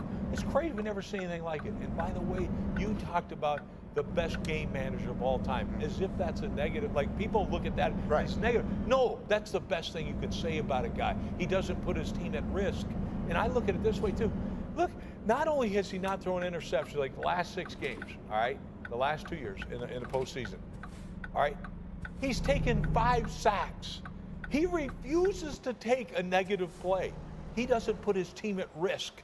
And that's maybe the greatest thing. Like, he's going to make plays, and then he's not going to let you put him in a negative situation. It's crazy how good he is. The last play to me is truly a microcosm of the evolution of Patrick Mahomes. When Dan shows you that play, they're trying to double, right? So you're trying to figure out, is it going to be a double on Travis Kelce, or is it going to be a double on Rashee Rice, who has emerged as his #1 receiver outside? So Patrick Mahomes is in the pocket, and Marquez Valdez-Scantling becomes the right guy to throw the football to. Correct. Other quarterbacks think players over the right decision. Oh, I have to give it to Patrick. Maybe I'll throw it here on the dump off, see if he can get yards after the catch. I'm the best quarterback in the world. Maybe I can fit it in to the double team to Rashee Rice. He doesn't make those decisions. He goes to a guy that literally lost a game for this team this year, that he continued to back, he continued to support, and he continued to throw the football to. And it was the right decision, but also look at the throw. Look how relaxed Patrick Mahomes is in the pocket. He didn't aim this football. Patrick Mahomes wasn't scared that he was going to miss this throw. He knew beyond a shadow of a doubt that I could throw this football in between the 2 ones, and all he's going to have to do is catch it. And I think for Patrick Mahomes, this is a defining moment of his career, not just because you go on the road and beat the MVP or the #1 defense, but because you do it in a way that's different from how you came into the NFL. That's what growth is about. He's become a quarterback that like chokes you out. Like he's inevitable in many ways. Like Thanos. Yeah, yes, he is just inevitable. And he did it, again, we talk about them being vulnerable, certainly less offense than he's had. Their defense this is the best defense that he has had, I think. You've used 2 quarterbacks, one who is on his way to being the greatest of all time, the other who was Mr. Irrelevant. Dan, what is your first impression of the Super Bowl? That it's greatness on greatness. And here's this. I've picked against Patrick twice. Last year's Super Bowl, the Ravens would win this past weekend. I ain't doing it again. And I think if Patrick wins this, he gets the 3. I've always said that to get into the GOAT conversation with Brady in people's public narrative, he's got to get 5. He's the greatest player that I've ever seen, but this would get him 3 and well on his way to getting into that combo. Rex, what's your first impression of the Super Bowl? I just think Patrick Mahomes against this 49er defense. Look, if I can sit back and watch TV and tell you what coverage they're in, what's Patrick Mahomes going to be able to do? You're going to be like, what? Hey, it's cover 4. We're going here. It's cover 3. It's like, it's going to be an awesome display by Patrick Mahomes. Mark it down. Watch what happens. RC, how about you? I think the thing I'm most excited about is Tom Brady's heir apparent as the greatest of all time, facing the guy whose career most resembles Tom Brady. You think about Patrick Mahomes and all that he's accomplished with his talent, with his intelligence, the things he's been able to acquire since becoming a pro, but also Brock Purdy in only his 2nd year, much like Tom Brady, leading his team to the Super Bowl in what seems like insurmountable circumstances, and now he gets an opportunity to not only cement himself as the franchise quarterback, but as a guy going forward that could be one of the best in the league. He still hasn't lost a playoff game that he finished. And as we look at where this game sits right now at ESPN Bet, the Niners right now are a 1-point favorite. This game opened at 2.5. Just that quickly, it got bet down to 1. The over-under is 47.5. Mahomes is 3-0 in his career against San Francisco. Each game has combined for at least 50 points between these two. Why is Dan smiling that way at me? Because I'm stupid. One, I'm not that stupid to bet against him 3 times. He's too good of a player. He just went against the best defense in the last 10 years and comfortably gave his team a 10-point lead like that. And I think that this game is going to, you're going to see Kelce and those tight ends have a big pass-catching day against San Francisco's defense. I just think Patrick Mahomes is that great. What happened? How did the 49ers become so mortal?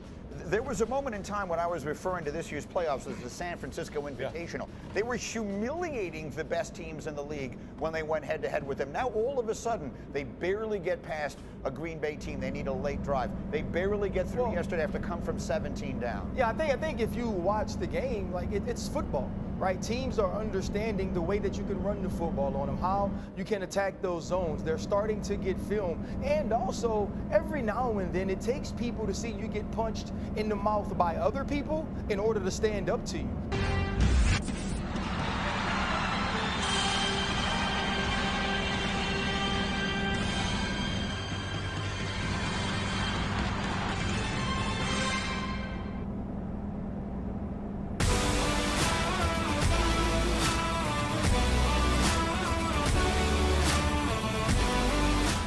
Let's bring in Louis Riddick. He is part of the college football and NFL coverage there. ESPN NFL college football analyst and former Washington and Eagles director of pro personnel. Louis, thanks for joining us. Explain to me what the Chiefs defense did to Lamar Jackson. Well, I think it's kind of a twofold thing, Dan. I think first and foremost, early on, you could see that Steve Spagnuolo said, hey, look, we're going to try and make this a one-dimensional game, make this a passing game for you. So when you come out and you try to run the football early in the game, we're going to play some very, very tight up at the line 8-man fronts. And our guys, our defensive line is going to fire off this ball. Our linebackers are coming downhill. And we're going to try and discourage you and try and get into the head of offensive coordinator Todd Monken and get you out of that thinking that you can run against us. Because if we can get you into a one-dimensional game, we'll take our chances you throwing the football. And he played right into that. Todd Monken and the offensive game plan played right into that. And that's when Spags had him exactly where he wanted him. Because from there, he unleashed the 5- and 6-man pressures, lots of man coverage in the back end, which they're very, very good at anyway. Chris Jones was, you start being able to time up the snap count, you start getting a rhythm as a pass rusher, you start getting a rhythm as far as what routes they're trying to throw, and Lamar never looked comfortable. So as soon as he got him out of thinking that they could run the football and stay two-dimensional, which was a mistake on their part, then they had him, because that is exactly what they wanted. That's what they wanted to do going in. I'm wondering, as we move forward, just like we did with Nikola Jokic, he won back-to-back MVPs. And I think he lost the third one because we thought he's never done anything in the postseason. Mm-hmm. And it did factor in, I think, in the voting that he's going to be a 3-time, back-to-back-to-back. And then Joel Embiid, who had a wonderful season. We saw what Joker did in the playoffs. He won the title. I wonder if we're going to do that with Lamar Jackson. That here he has 2 MVPs now, but he has very little postseason success. That do voters look at him differently? And I know the postseason doesn't factor in on the regular season voting, but is he going to be viewed differently that he won these MVPs but had nothing really to show for it in the postseason? I don't think there's any question that it'll play a part, because they're human beings that are voting. People don't forget. And maybe that's part of the whole MVP voting process that maybe needs to be reevaluated as far as, look, I think the people who are voting for MVP obviously understand that regular season and postseason success are totally different animals. And if you're really going to be considered one of the greats of all time, what do most people kind of use as the standard for that? It's what you do in the postseason, right? And so MVP is supposed to represent, as we move on through history, it's supposed to represent a significant achievement. You're the most valuable player, not during the regular season, but overall for your football team. You're supposed to be a guy who impacts winning at the highest level at the most crucial times. And so people are going to say, well, Lamar wasn't able to impact his football team and help lead them to wins at the most crucial of times. And that being the situation yesterday. Now, there's a number of different reasons why things didn't go the way they went yesterday. And some of that has to do with him. There is no doubt about that. A lot of it has to do also with, could they have been more balanced? Sure. Should you give a ton of credit to the Kansas City Chiefs defense? There is absolutely no question. But to get back to your question, for sure, Lamar knows this, you know this, I know this, we all know this. He will be judged based upon what he does in the postseason, the same way we're judging Dak Prescott, the same way we judge Josh Allen, and the same reason why we love Tom Brady, and why right now, well, not right now, when it's all said and done, we'll love Patrick Mahomes and put him at the very top. Explain to me how Travis Kelce finds these openings. When you know what I was tweeting about this yesterday, so I was kind of losing my mind about this. Like, okay, free access to guys like Travis Kelce, meaning you let them off the line of scrimmage and let them kind of work against. It's not really spot drop zone, meaning you just kind of run to a spot and look at the quarterback. It's more man match zone, meaning you match guys once they come into your zone. But nevertheless, he's too good to allow him to play positional basketball basically against you, especially when you have a quarterback like Patrick Mahomes who is on the same page as him, where you like they kind of like to have this unspoken communication to where he knows where to move, slide, find zone voids, and Patrick is just so good at being able to determine and, well, first of all, move defenders where he wants them with his eyes, with pump fakes, ball fakes, whatever you want to call them, and then they're able to just kind of pick you apart. Now, two of Travis's best catches yesterday were against man coverage situations, where Patrick could only put it, like on the fourth down conversion, where he's rolling right, they have it shut down. And he comes back and he throws that high pass, that high deep crosser to Travis Kelce, where that's a Hall of Fame throw, a Hall of Fame catch by a Hall of Fame quarterback and a Hall of Fame tight end. And his first touchdown against Kyle Hamilton is also man coverage. So you're sitting there going, look, we have our best guy, Kyle Hamilton, first team All-Pro, on their best player, and he just won. Yeah. So sometimes there's nothing you can really do. But during the times when you can do something, like not allowing him free access, not allowing him to pick you apart against zone defense, that drives me nuts. And look, he's made a living off of that his entire career, and that's why now he's the most productive postseason pass catcher in the history of the NFL. Not by accident. He's good, but a lot of people have helped him get there in terms of poor defensive structure and game plan. Talking to the Mothership's Louis Riddick, if you were in the Lions locker room at halftime, what would you be saying to your teammate, if anything? Look, you know, if I was on the team, I would be saying this: hey, look, we're dominating the line of scrimmage. We're literally knocking these guys senseless off the ball. Let's keep running it with Jameer and David. Let's keep trying to make sure we get it to Sam and get it to Amon-Ra. Jared, just be smart with the football. And defense, hey, look, we're going to make sure that Debo doesn't get loose. We're going to make sure that, you know, that Brandon doesn't get behind us. And we'll be all right. We're going to be fine. Just keep doing what you're doing. But you know what? I mean, what happens is Debo came out in that second half, and you could see the urgency he had. You could see how quickly he wanted to get moving. Brock started getting into a rhythm. They kick a field goal on the first drive. They come back. You know, they stop them on that fourth down where it's 24-10, where Bosa gets a nice pass rush. Jarrett gets a little flustered. They throw it to Josh Reynolds. He drops it. Then they go down. They score. Then Jameer fumbles. Then they score again. And see, at that point, San Francisco starts thinking, this is what we were supposed to be doing all along. Detroit starts thinking, okay, well, you know, that conversation that we just had in the locker room, all of a sudden that doubt starts creeping into your mind. As fans start going, you start realizing this is a pretty good football team they have over there. And you know what? Once your psyche starts to get fractured like that, it's just human nature, man, for some people to get tight. It's human nature for some people to start doing things that are out of character. And once you feel a certain rhythm coming for you where maybe you were doubting yourself initially, and you start making some plays, all of a sudden you start feeling like, okay, here I go. And we've seen it we see it in youth sports. We see it in professional sports. I watch it with my 13-year-old son. He misses a few shots in the basketball game early. His shoulders are slumped, and I'm sitting there yelling at him from the stands, pick your head up. He hits a three-pointer. Next thing you know, he's flying up and down the court, and everything starts to roll. And that's how that game flipped. But I'm looking at the Lions in the fourth down decisions. I know we focused on this a lot. They didn't go for it at the end of the first half. They went for it twice in the second half. Mm-hmm. But if this is week 5 of the NFL, it's different. This is a chance to go to the Super Bowl. I have to factor that in with the decisions that I make, because there's sort of that pucker power that, you know what, these are big, big moments there. Yep. Your thoughts on Dan Campbell being Dan Campbell?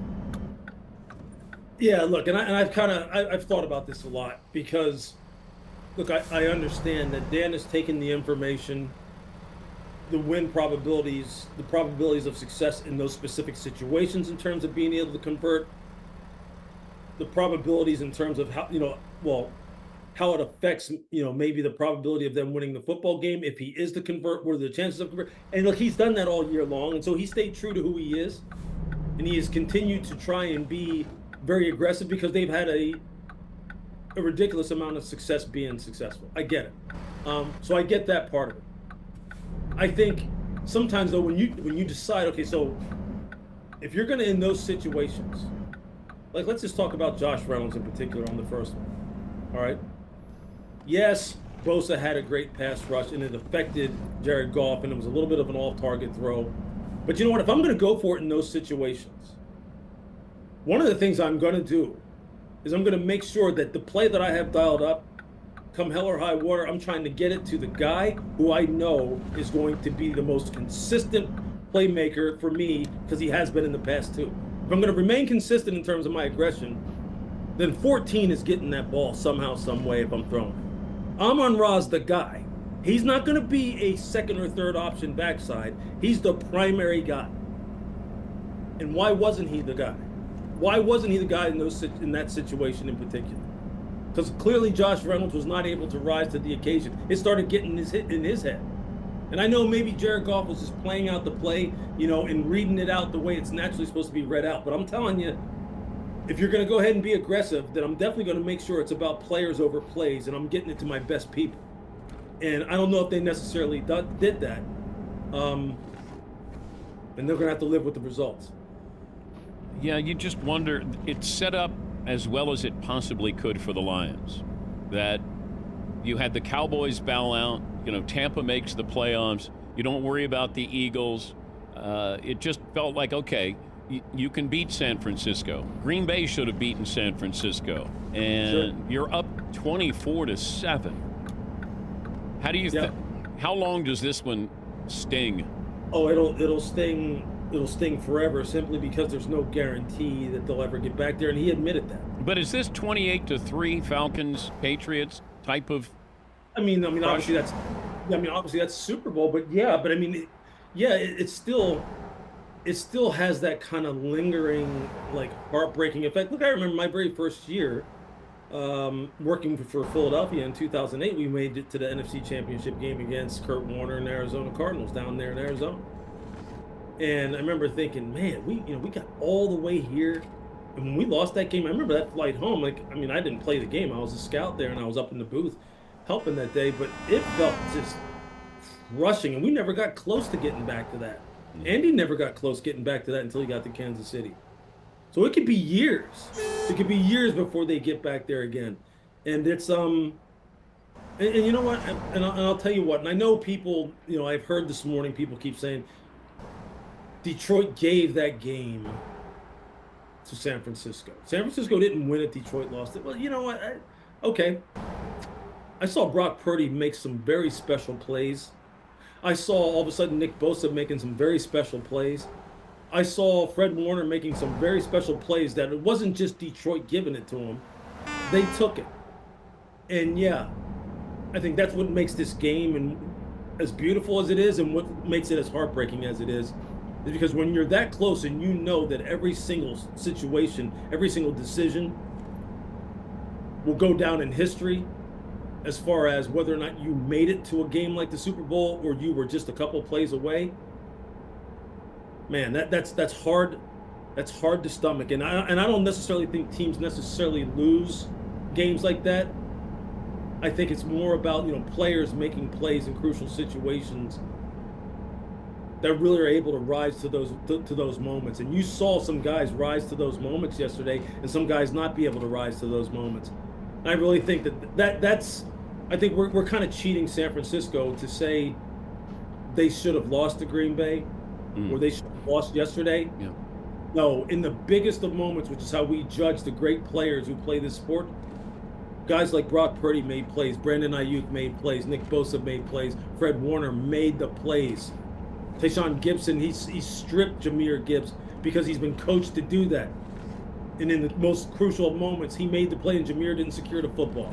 That's what separates in those moments, man. And that's what's, It was high drama yesterday. And yeah, all of that together, it's got to be crushing for Detroit. Crushing. Good to talk to you, Lewis. Hopefully we'll see you in Las Vegas. Thanks for joining us. Bet, man. I'll see you there. That's Lewis Riddick, ESPN NFL college football analyst.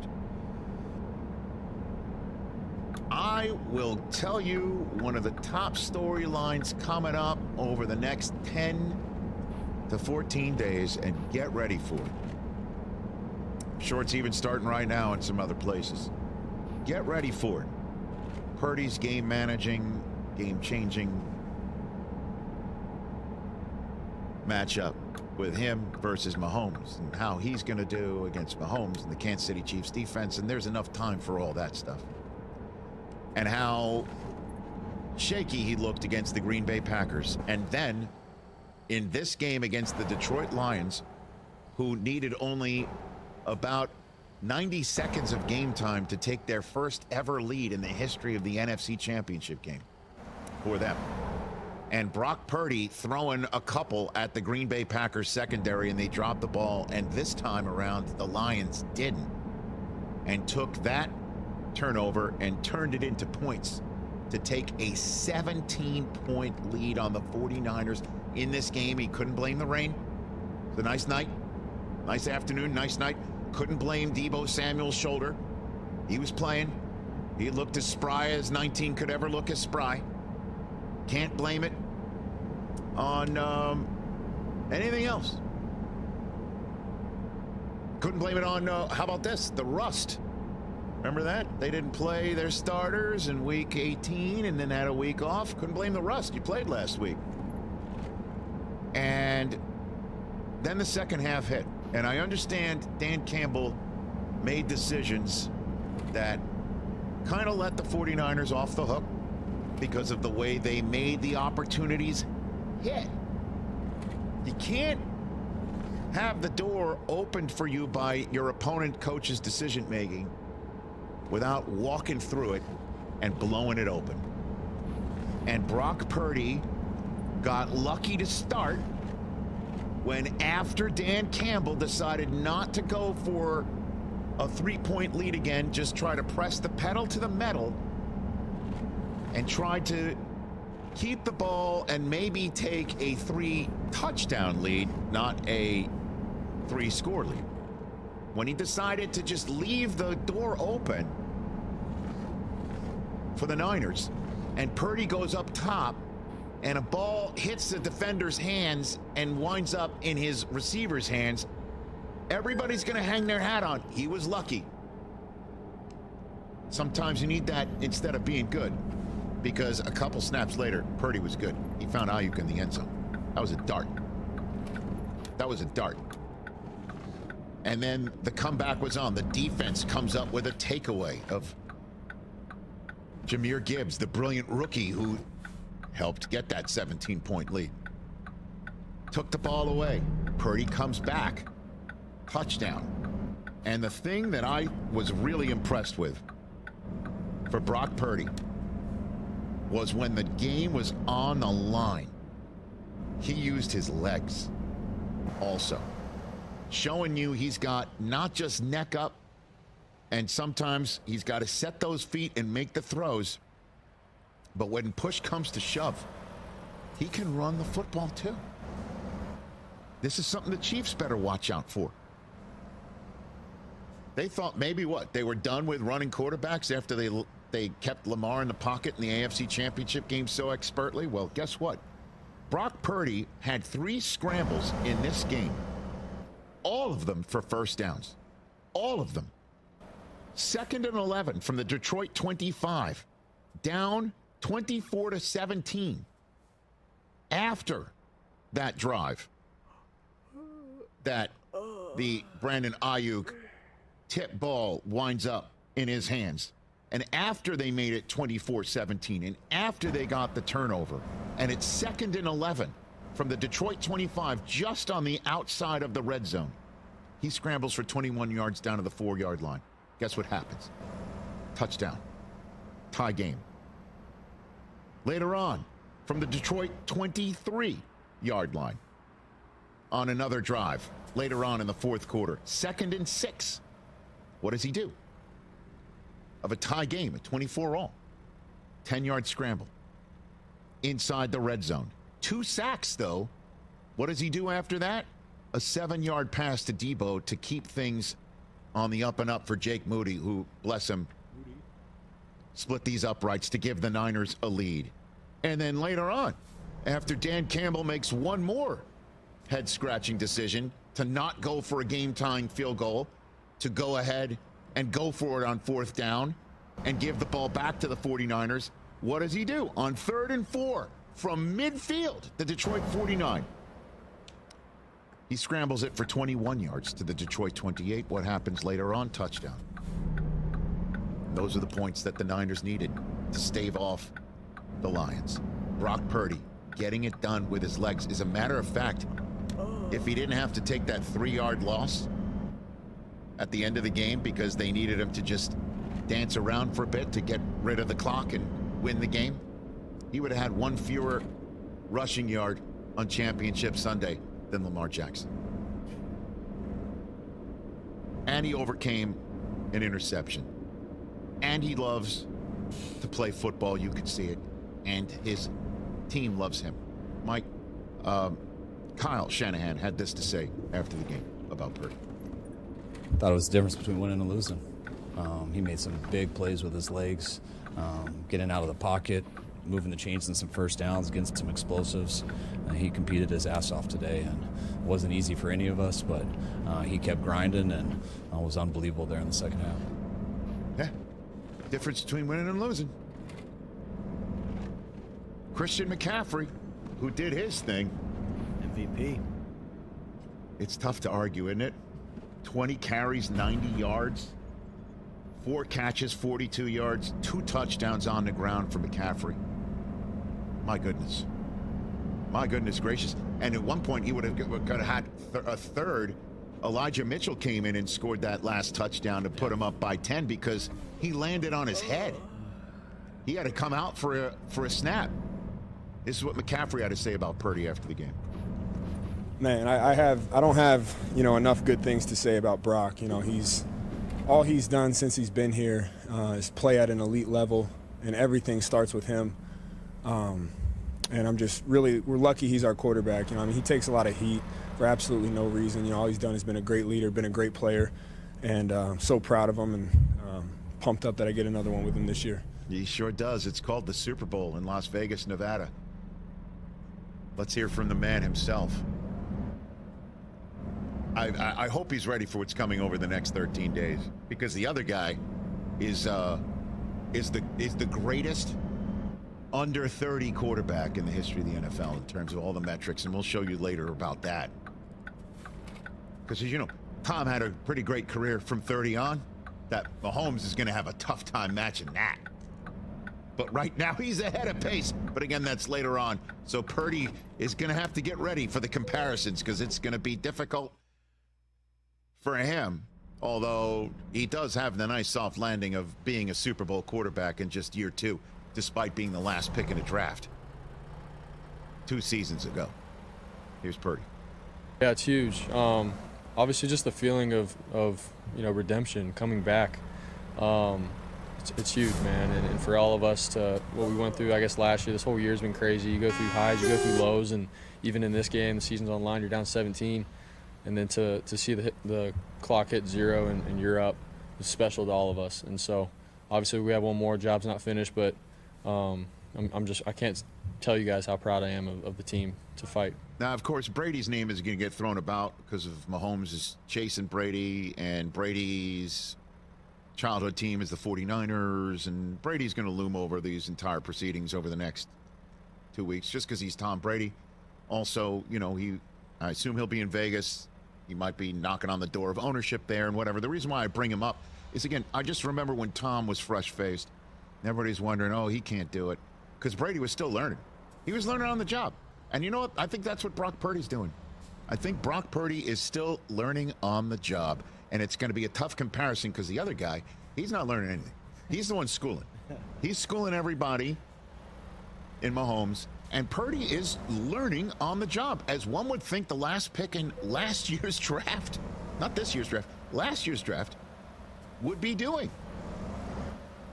And the kicker's learning on the job too, by the way, my guy from Michigan. Yeah, he's a rookie. And so he missed another kick, and the Niners just keep on plugging along. They're back in the Super Bowl, and they love Brock Purdy, who, again, a lot of people are waiting for him to fall on his face for whatever reason.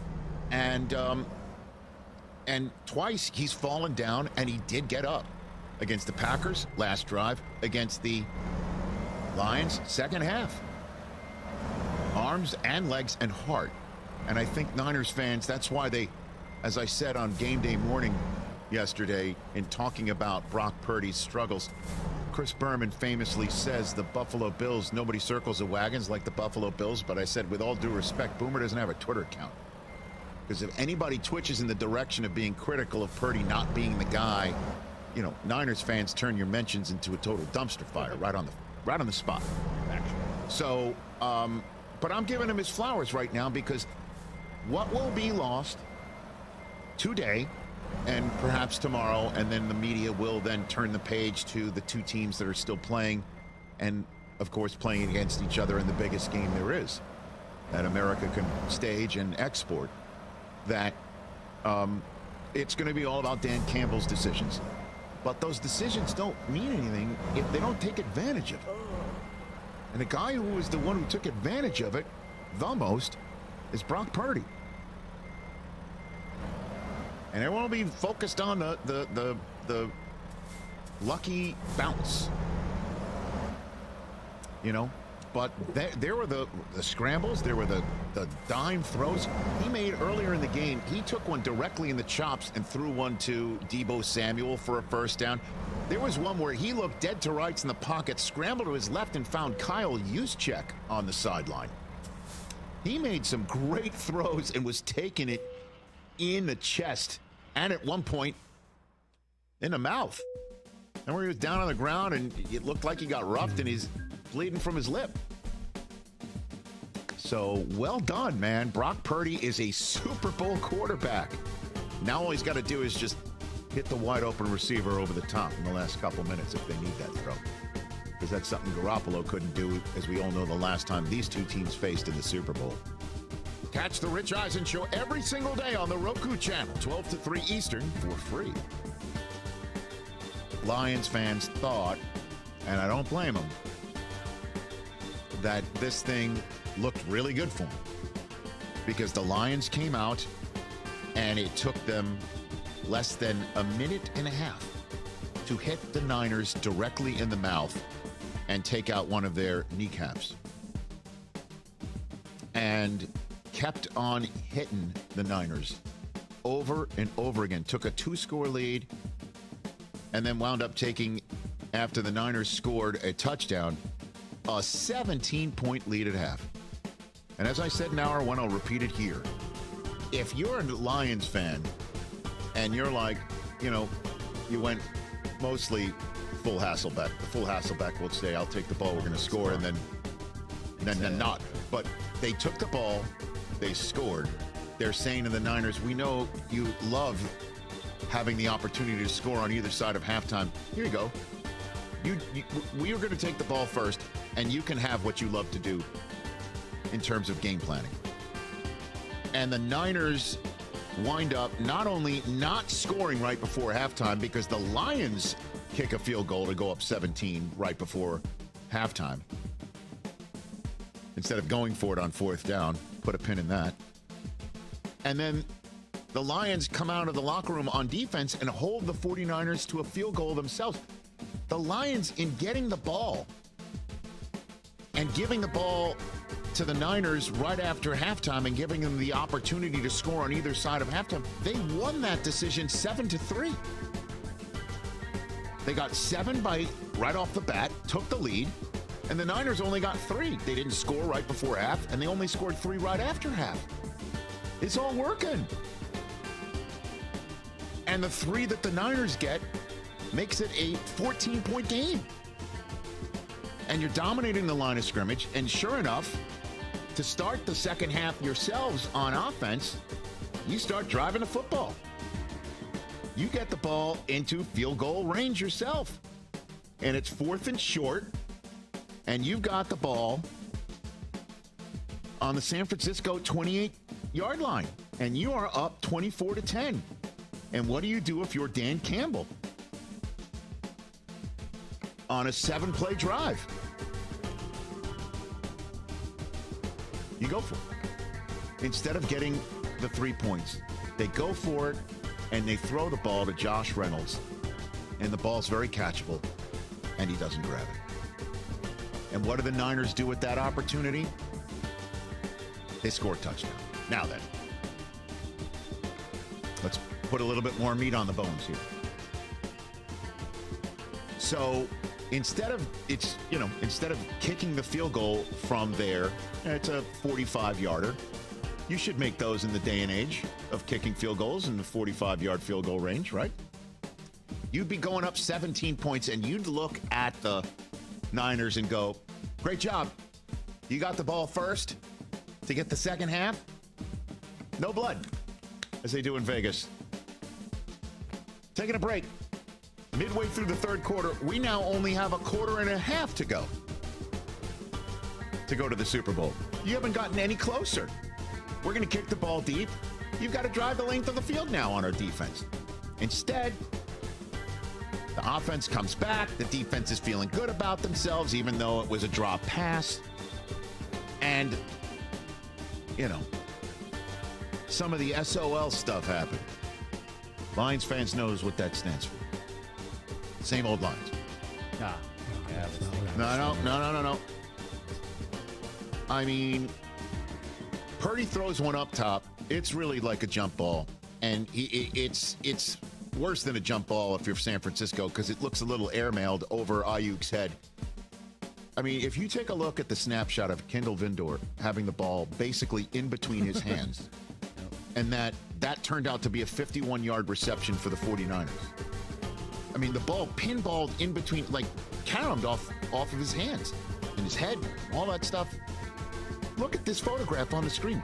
This wound up being a 51-yard grab for Ayuk. For the other guy. And the ball is encircled in Vildor's hands. What a photo. Honestly. Wow. That ball did not belong to the Lions. It belonged to the 49ers.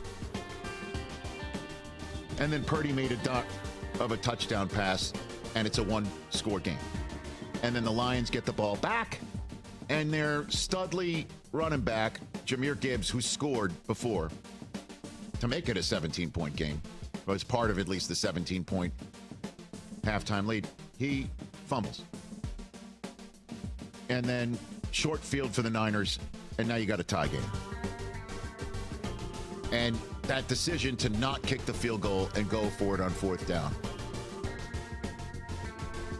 looms that much larger. Now, did Dan Campbell say, all right, when we're going for it, you're going to drop the pass and then you're going to fumble, and then you're not going to grab an interception that's damn near in your hands. You're encircling the football. It's going to go to Ayuk. Of course not. But it does open the door for that sort of stuff. Instead, you're putting the defense out on the field, and I know they don't think that way. They think we're aggressive, we're going for it. And that happened again after the Niners took a lead. And the Lions respond with a nice drive again. And it's 4th and 3 at the San Francisco 30, just 2 further yards back than the previous going for it. So it's a 47-yard field goal to tie the game with 7:32 to go. They go for it again. And this one was even worse. I mean, the play is blown up. Goff's running for his life. He just flips the ball in the air. And San Francisco had just to kick the field goal to take the lead. And he doesn't tie it. Listen, I know the reason why they're here. And I know it's part of the reason why, wait for it, this guy's going to be Coach of the Year, I think, in a couple Thursdays. Everyone should get ready for the quarterback that lost the AFC Championship game to Mahomes is going to be the MVP. And the coach that just made these decisions that a lot of people are laying the Lions' loss in the NFC Championship game at the feet of these decisions. I think he's going to win Coach of the Year. And he's been stellar. And part of the reasons why is because he got them to where they are in many ways, as people are saying, because of this style of coaching. But even he, earlier in the game, at the end of the first half, took the points with a field goal. Because it was the smart thing to do. Take the points. Don't go for it and leave the 3 on the field. You could go up 21, sure. 17's good enough. Still 3 scores. You're sending the team to the locker room down 17. Their home locker room, you're sending them there down 17. You're keeping them completely down. And maybe not feeling any hope because they stop one play. I don't understand it. I'll never understand it. And I understand there's some analytics saying, go for it, you convert here. I just don't get it. Not everything needs to be at Spinal Tap 11. Sometimes the music's just as good when you turn it down to 9 or 8. You can still hear the lyrics and the beat, and you got, a good groove going on. And I said it last hour, I'll say it again. The Brett Favre interception when he was a Minnesota Viking. I thought the exact same thing. Did you really? That whole game, absolutely. The Brett Favre interception that he threw that cost the Vikings a chance to go to the Super Bowl.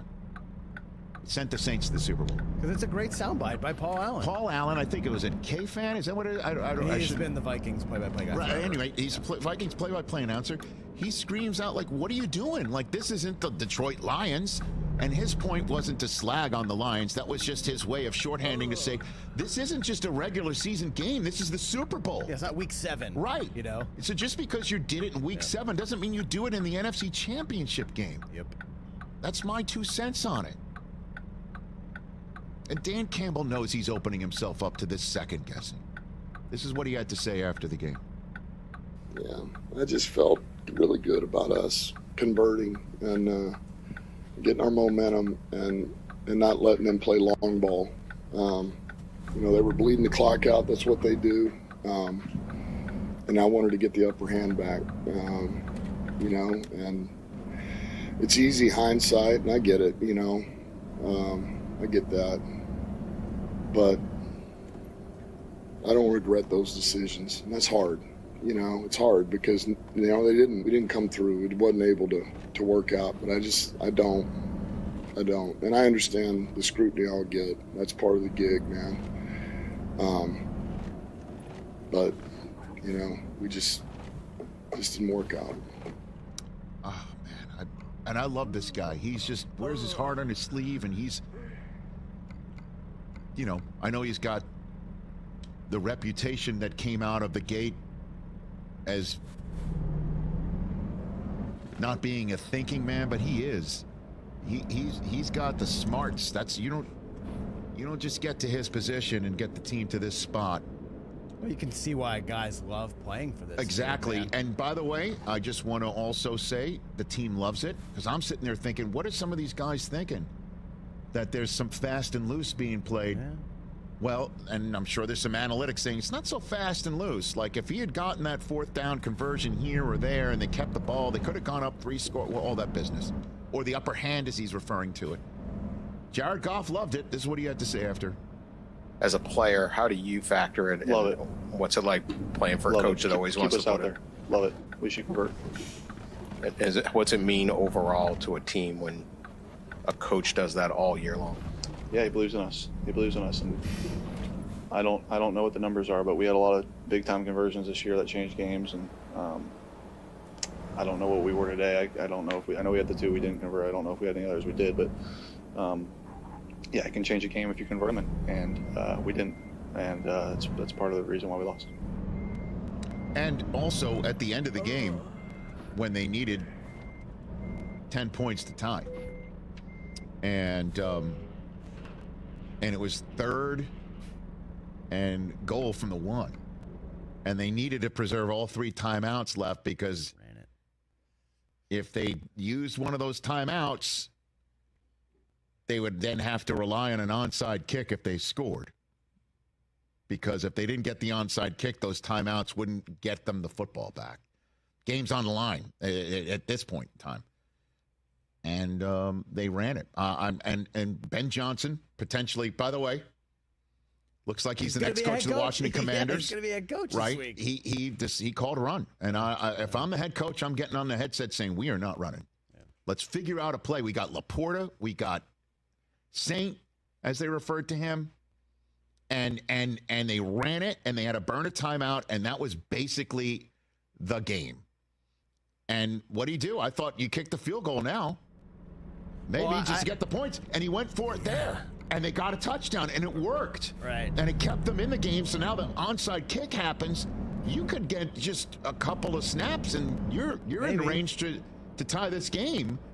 And, the onside kick, it's just an abomination now. Like it's a waste of time. I actually thought there was about a minute and a half left, and they were on the 20, 25. I'm like, kick the field goal now. There's still a minute and a half left, and you have all 3 timeouts. More time. Now, we spoke about this earlier with Chris Long. He called that timeout, that run play and timeout, unforgivable.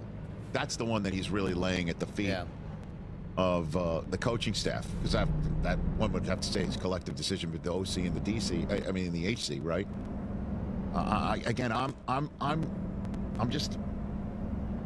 I'm a gut feel guy more than anybody, and I understand analytics play a role here.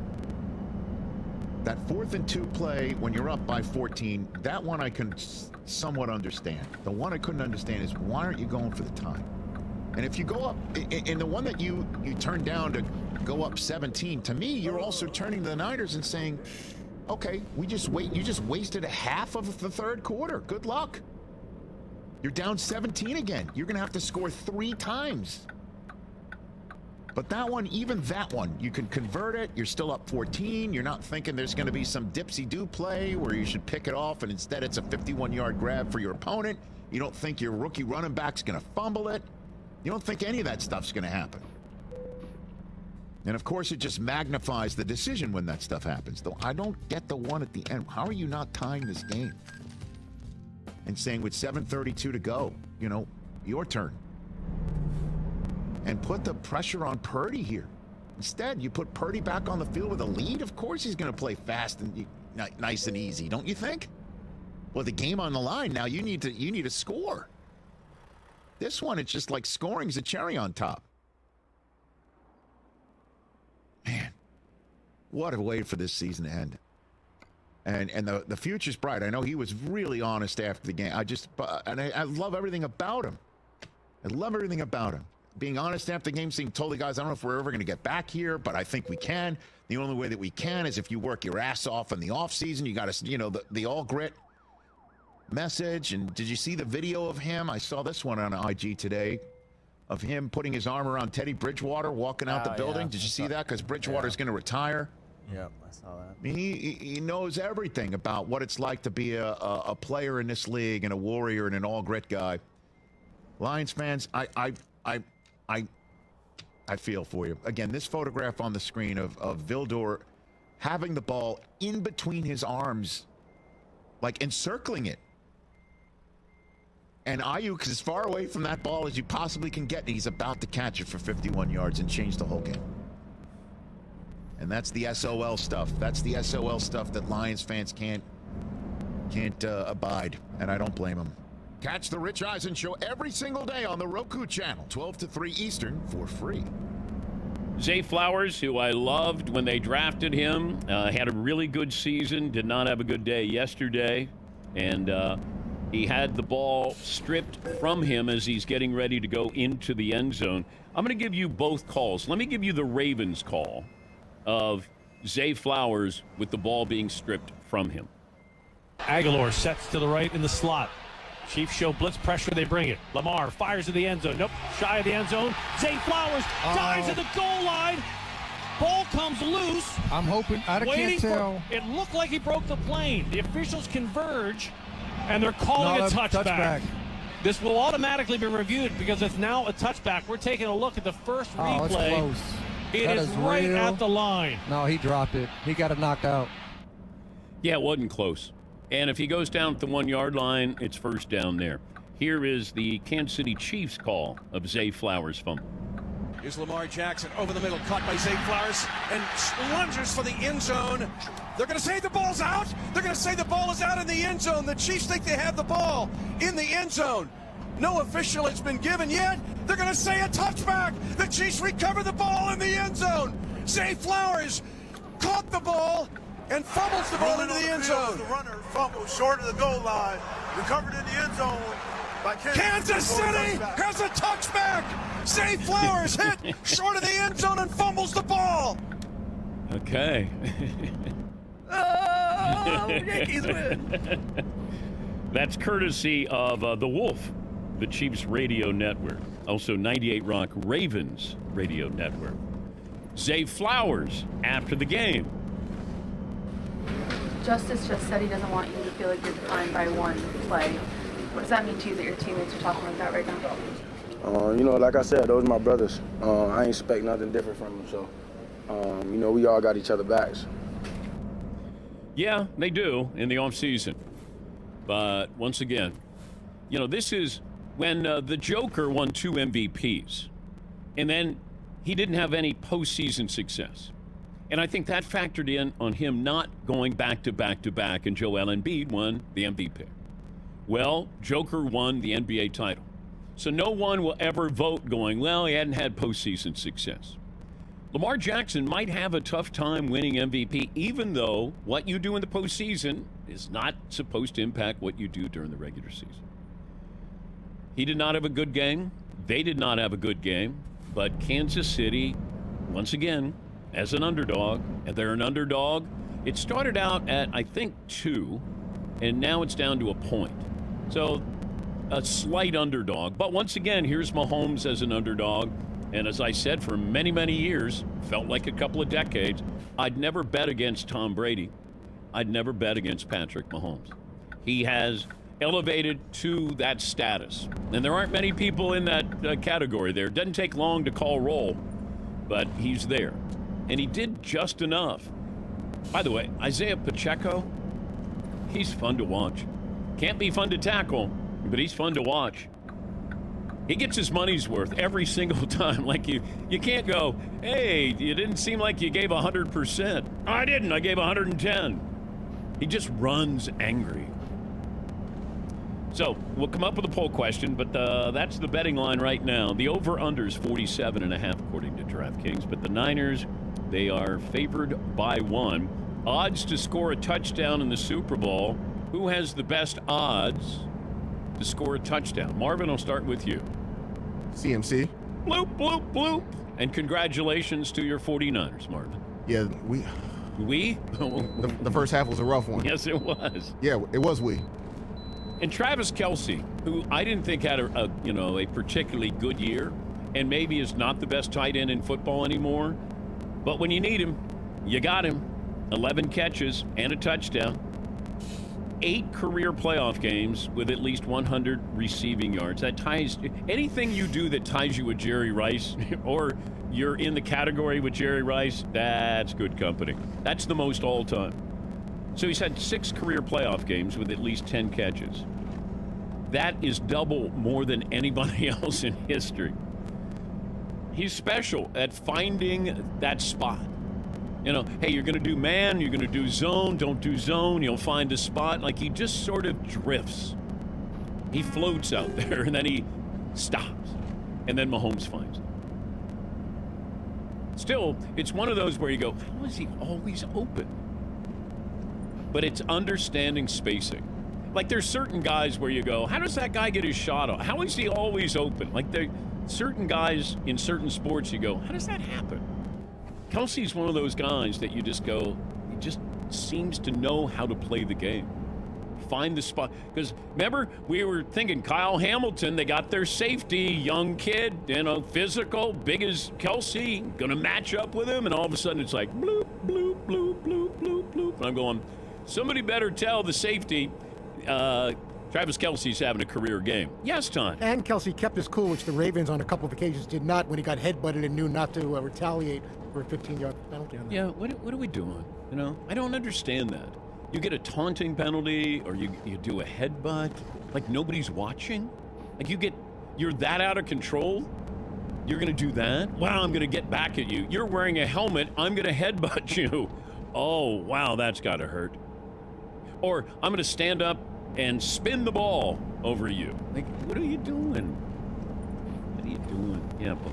Do you find yourself, though, in the second half of the Ravens going, they're still in this? It felt like it was far, but like beyond the Flowers fumble, or which I call a punch out because he didn't drop it. Snead made the play. When Lamar Jackson, I think it was 2nd and 10, they were in easy field goal territory. They could have cut it to a one-score game. That throw into triple coverage was unnecessary. Yeah. You could tell just frustration. And he could have run.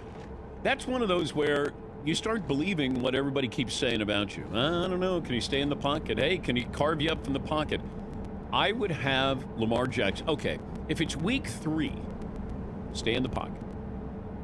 This is a chance to go to the Super Bowl. Go. Whatever it takes. Hey, I don't want you to get banged up. Don't take on defenders here. It's week 3, and you're playing this game, against Cleveland. Okay. This game, I would have just said go. Make magic. Put pressure. I didn't feel like they put pressure on Kansas City's defense. Yeah, Marv. Right, because when Lamar Jackson is in week 4, you say what? I need you healthy for what? The playoffs. Yes. So look, now we're in the playoffs. The game before the Super Bowl. Run. All right, Seton, what's the poll question we're going to dive into today? You want to dive right into it, huh? Yep, might as well. Yep, all right. Let's see. We might come up with a game today called Bad Decision or Good Decision, Bad Result. Okay? Such as, for example, Dan Campbell and the Lions repeatedly going for it on 4th down on Sunday instead of kicking a field goal. Bad decision, good decision, bad result. Well, he knows his team, and I think you got to factor that in, that we can look at it from outside looking in and go, why are you going for it? Why are you not going for it at the end of the first half? I just thought if you're going to stay with what your theme is, with who you are, it's almost like Dan Campbell said, no, this is how we win. This is our mindset the entire year. Instead of factoring in sort of where you are, the personnel you were going against, and maybe momentum. There are a lot of things that factor into that. It's not just as simple as, hey, it's 4th and 2, you go for it. I didn't understand not going for it at the end of the first half. Because if you score a touchdown there, now it's 28-7. And to me, that is huge. That felt like a dagger if they had done that. Yes, and I thought Dan Campbell would be aggressive and go, you know what? They're down, we got to knock them out. And he didn't. They kicked the field goal, and I'm like, okay, get points. You don't want to give them momentum. They're going to get the ball back to open up the second half. And then the other two, he knows his team. But I'm going to give credit to what the Niners did. And Greg Olsen, who had a wonderful game, pointed this out. They're sort of giving you something, or you think it's something, and then it's something else. And I think, I'm not going to blame the Lions for going for it. I'm going to credit the 49ers with how they played it. Yes, it's weird because Dan Campbell is sort of being criticized for both decisions. Yeah. In a way, I'm not really saying you, but I'm saying people are like, Coach, why didn't you go for the touchdown in the first half? You should have, instead of kicking the field goal, you should have tried to score a touchdown there and put the game away. And then later in the game, it's like, Coach, why did you go for it? You should have kicked the field goal. I had no problem. If you want to be aggressive, then be aggressive. But he wasn't aggressive at the end of the first half, but he was aggressive in the second half. And that, to me, was a little bit confusing. Yes, I like everything that Dan Campbell did.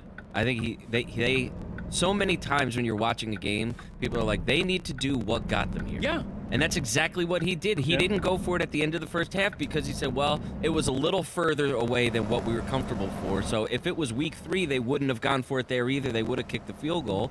Just like in the second half, yeah, if it was week 3, we would have gone for it here. This is what we do. Yeah, Paul.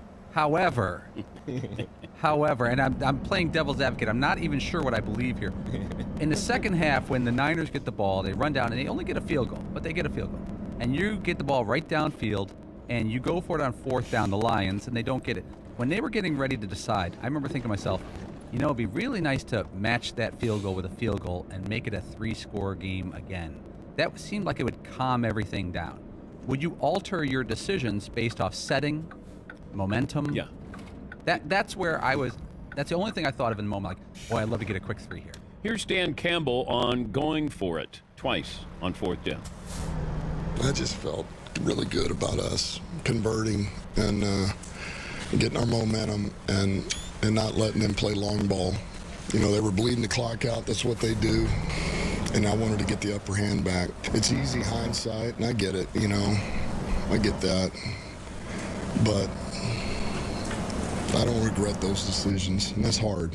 You know, it's hard because, you know, we didn't come through. It wasn't able to work out, but I don't. And I understand the scrutiny I'll get. That's part of the gig, man. You know, we just didn't work out. If you want to know what pain sounds like, that's pain for an NFL head coach. And if I would have said to Lions fans when we started the season, hey, you're going to go to the conference title game, but you're going to lose. You're going to lose after having a 17-point lead. Would you say you had a good year? And I hope Lions fans take away the positive from this, because it's set up nicely for you. Cowboys fell on their face. The Eagles were a disappointment. Tampa was one of the playoff teams. You did have to go through San Francisco eventually, but it's set up nicely for the Lions. You should have, you know, the Niners should have lost to Green Bay, and the Niners should have lost to Detroit. But they found a way, and that's what great teams do. They find a way to win. Like yesterday, Kansas City, underdog in Baltimore, #1 scoring defense. You're going against the MVP. Weather is not conducive to doing anything offensively, and your defense was unbelievable. Patrick Mahomes was part of the story. That defense was unbelievable. 2nd best scoring defense in the NFL. And we can talk about offense every single year. Oh my gosh, passing numbers, receiving numbers. What does it come down to? Every year, defense. Somebody's got to play it. Come up with a big stop. That's important. L'Jarius Sneed knocking the ball out with Zay, like just these moments. And that's all it takes. It's 1 or 2 of these moments. And that's what's going to happen in the Super Bowl. There'll be 1 or 2 moments where somebody makes a play or doesn't make a play defensively. And you saw that yesterday. The last team to blow a lead of 17 or more points in the conference title game was the Chiefs. They blew an 18-point game lead in the loss to the Bengals, the 2021 AFC title game. Woo! Ow! Stat of the day! Stat of the day! Stat of the day! Stat of the day! This is the stat of the day! Stat of the day brought to you by Panini America, the official trading cards of the Dan Patrick Show. It is tough to watch this and not think we are witnessing an inevitable result, with all due respect to the San Francisco 49ers. Tom Brady got beaten in Super Bowls 3 times. He won 7 of them, as we all know, and including one in which he looked as unbeatable as possible, going in as an undefeated team in the Super Bowl, which is kind of crazy to say out loud that actually happened. But what we're witnessing here is maybe the most impressive run the Chiefs have been on in his 6 years Mahomes has started with Reed and Kelsey all together. Because this team looked dead to rights as a team with a ton of holes, as a team that could not do what the Chiefs do best, which is put points on the board, because Mahomes' weapons were letting him down. It's why I thought he went ham on the officials and on anybody within the sound of his voice, from Josh Allen to members of the media, after Kadarius Toney's foot was properly called offsides to wipe out a touchdown against the Bills. And I thought he went ham there because he couldn't do it at his teammates, because that ain't him. Nor was it him to go up to Josh Allen, his golfing buddy and partner, and basically say to him, we got screwed, when Allen had just come up with one of the best regular season wins of his career. Yes, at the Chiefs' expense, but sure enough, this team is still the champions because two things. One, they haven't been beaten yet in the playoffs, and two, they look it. They look it on all three phases. All three phases. Butker's making kicks. Townsend's down and punts inside, killing punts inside the 5. And Mahomes and Kelsey and this offense are coming out a house of fire. They took care of business in Buffalo, and in the first half against Baltimore, they were killing it. They were crushing it. They came out with a 10-play drive to start it, and then after the Ravens eventually tied a game, after going 3 and out in their first possession, Mahomes goes 16 yards down the field, 16 plays down the field, and Kelsey is leading the way. And Pacheco, and Rashee Rice, and Reed is dialing it up, and Clyde Edwards-Helaire is running it too. Justin Watson's there every now and then. MVS. It's just they look like the champs again. And Mahomes is in the rarefied air. This is why I said, who needs it more for his legacy? I mean, you want to talk about legacy? He's setting the standard for legacy right now. In terms of making 4 Super Bowls before the age of 30, he's the only guy. Nobody else has done that. 4 Super Bowl appearances now before the age of 30. Also, in terms of playoff victories, he's gotten 14, only behind Brady and Montana. 3rd quarterback to start 4 Super Bowls in a 5-season span, joining Brady and Jim Kelly. 4th Super Bowl start behind only Brady and John Elway. And then up on the screen here, what he is doing through age 28. He is way ahead of Tom Brady's pace at this point in time. He has 74 regular season wins to 58 for Brady, but when it all counts, he's got 4 more playoff wins, 1 more Super Bowl appearance. As many Super Bowl MVPs, he could surpass that of Brady by age 28. He could surpass, or he could tie Brady in terms of Super Bowl wins. Brady didn't win an MVP award through age 28. So if he ever wants to catch Tom Brady, anybody wants to catch Tom Brady, that's the way you start. Now, obviously, it's how you finish. It's how you finish. And this is what Mahomes had to say about making another Super Bowl. You don't take it for granted either. You never know how many you're going to get to, if you're going to get to any. And so it truly is special. Just to do it with these guys after what we've been through all season long, guys coming together, it really is special. But I told them, the job's not done. Our job now is to prepare ourselves to play a good football team in the Super Bowl and try to get that ring. And again, he's now in matter-of-fact mode, okay? He's now in matter-of-fact mode. Because greed, for the lack of a better phrase, is good when it comes to what we're seeing. And he's got a running mate. Boy, does he have a running mate. Oh, my goodness. What Travis Kelce's doing, I don't think folks maybe understand. Listen, when NFL Network started, and we were 20 years ago, and throughout the first several years of NFL Network, we kept on having, all-time this, all-time teams this and all-time greats that. Way before Brady did anything beyond his young years that we just showed Mahomes has surpassed through age 28. I mean, Brady's the GOAT.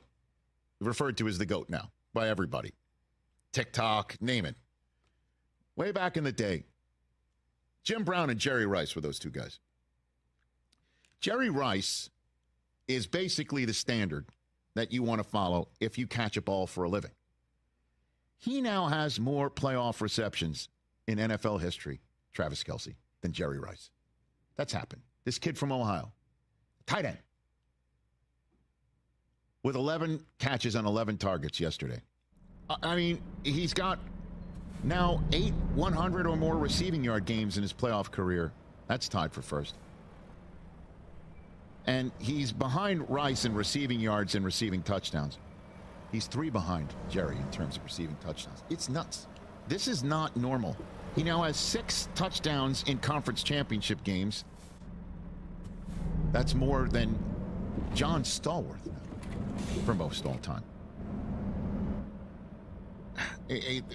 He's putting himself in company that nobody thinks a tight end can. And with all due respect to Tony Gonzalez, either.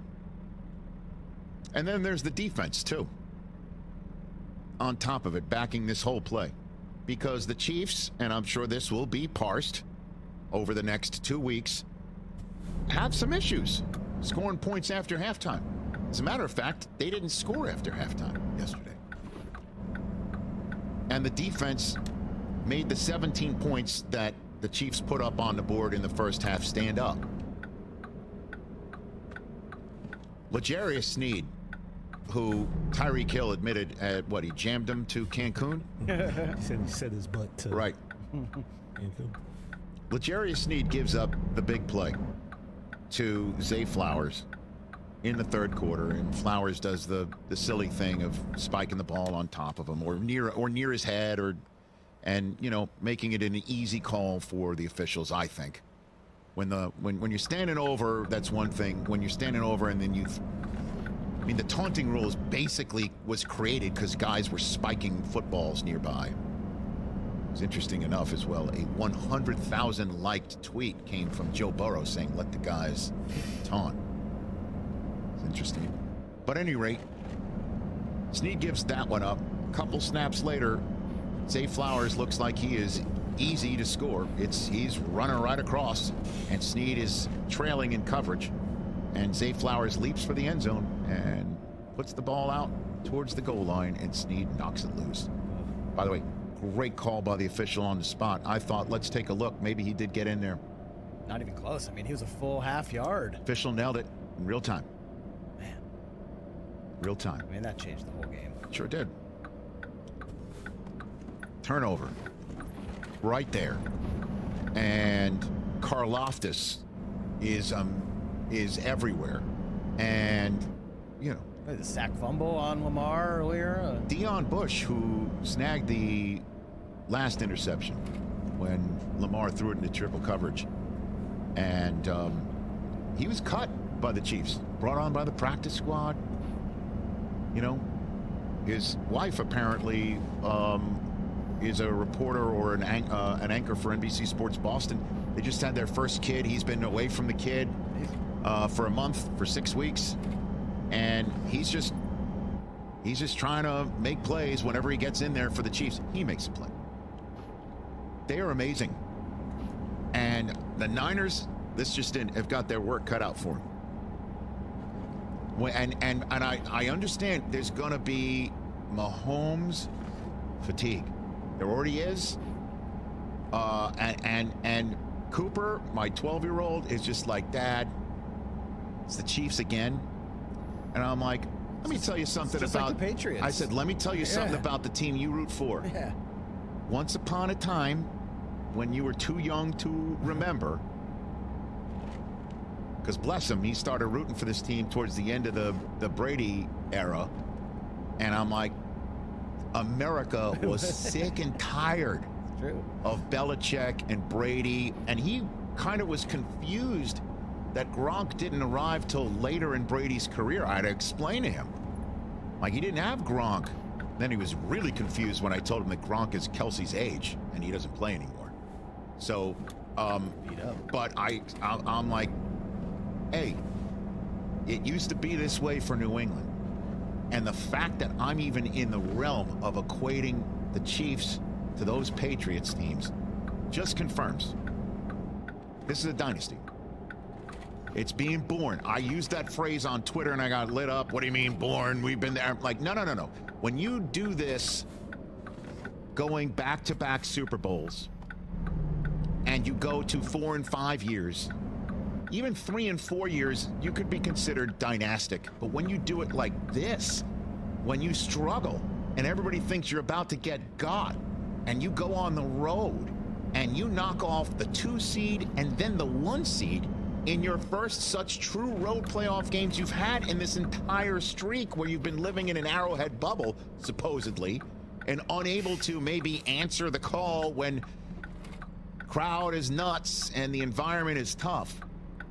And they go in and do this in back-to-back weeks, and Kelsey, when he's supposedly, you know, less than, shadow of his former self, he's dropping balls. You know, right-wingers are saying it's because he's getting shots in the arm, or he's too busy, you know, being in love with Yoko Swift. You know, whatever you want to say. Commercials. He's going out, and my auto was driving right down the throats of the Ravens defense, catching every single one of his targets, including one that Mahomes threw up in the air after a 9-second scramble, and he made a gorgeous two-handed grab of. Gives you the sense of an invincible team. That's where we're at with the Kansas City Chiefs. Catch the Rich Eisen Show every single day on the Roku channel, 12 to 3 Eastern, for free. You could see it 3 and out. Ravens go 3 and out, and it's just like, uh-oh, okay. Really? Mahomes then gets on the field, 10-play drive, touchdown. Man. Marched. But then Lamar starts making throws, right? Well, they immediately came back and hit the 40-yarder. Correct. Yeah. And like, then okay, game time. Let's go. And then 16-play drive. Yeah. Up 14-7. And the thing I will never understand, again, I'm not a play caller. I'm not an X's and O's guy. As you know, I'm a narrative guy. I'm a storyline guy. I'm a guy who can just see it. You know, when I see it, it just looked like Lamar couldn't find his receivers easily enough. He wasn't seeing it well enough. You know, when you see one of the best offensive plays of the half is a 13-yard gain to himself. That play was crazy. You know, like he that came was out of nowhere. That was one of the best plays of the half. Obviously, the ones that scored, on the touchdown drive were better. But other than that, they weren't getting many positive yards. Well, wasn't he the leading passer, receiver, and rusher for the Ravens in the first half? Well, again, the fact that they finished up with 6 running plays to running backs. When Zay Flowers had 1 fewer run than Justice Hill and 1 fewer run than Gus Edwards, and the Chiefs were coming in off of a performance in Buffalo where the Bills, certainly in the first half, had some success running the ball. It's just like, you got to wonder how that happens. How does that happen? You know? What happens there? And, after the game, John Harbaugh basically said that's the way it went. And I'm sure he'll look at Todd Monken at some point, I guess. I don't know. Did coaches have these conversations? They must. Like, what happened? 6 rushes. Certainly when Lamar is running for his life or unable to find these receivers, and it didn't look crisp at all. And Kansas then City defense looked great. Couldn't get Mark Andrews. Well, the defense looked great in the second half, but then the defense made these bonehead 15-yarders that are so easy to call. Certainly if Warren Sharp of Sharp Football was tweeting it out, and you were talking about it last week. It was a big story, yeah. That this officiating crew that's right. is flag happy against home teams. Then John Harbaugh knows this. And he's told his team, mind your P's and Q's here. And then when the chippiness that was starting pregame between 3 Hall of Famers in Justin Tucker, who decides to warm up and stretch right before the goal line of the Chiefs, where Pat Mahomes is going through pat and goes and putting his, like the holding triangle right in Mahomes' area. And Kelsey takes all of Tucker's gear and throws them away, and Mahomes picks it up. James Palmer of NFL Network caught this video.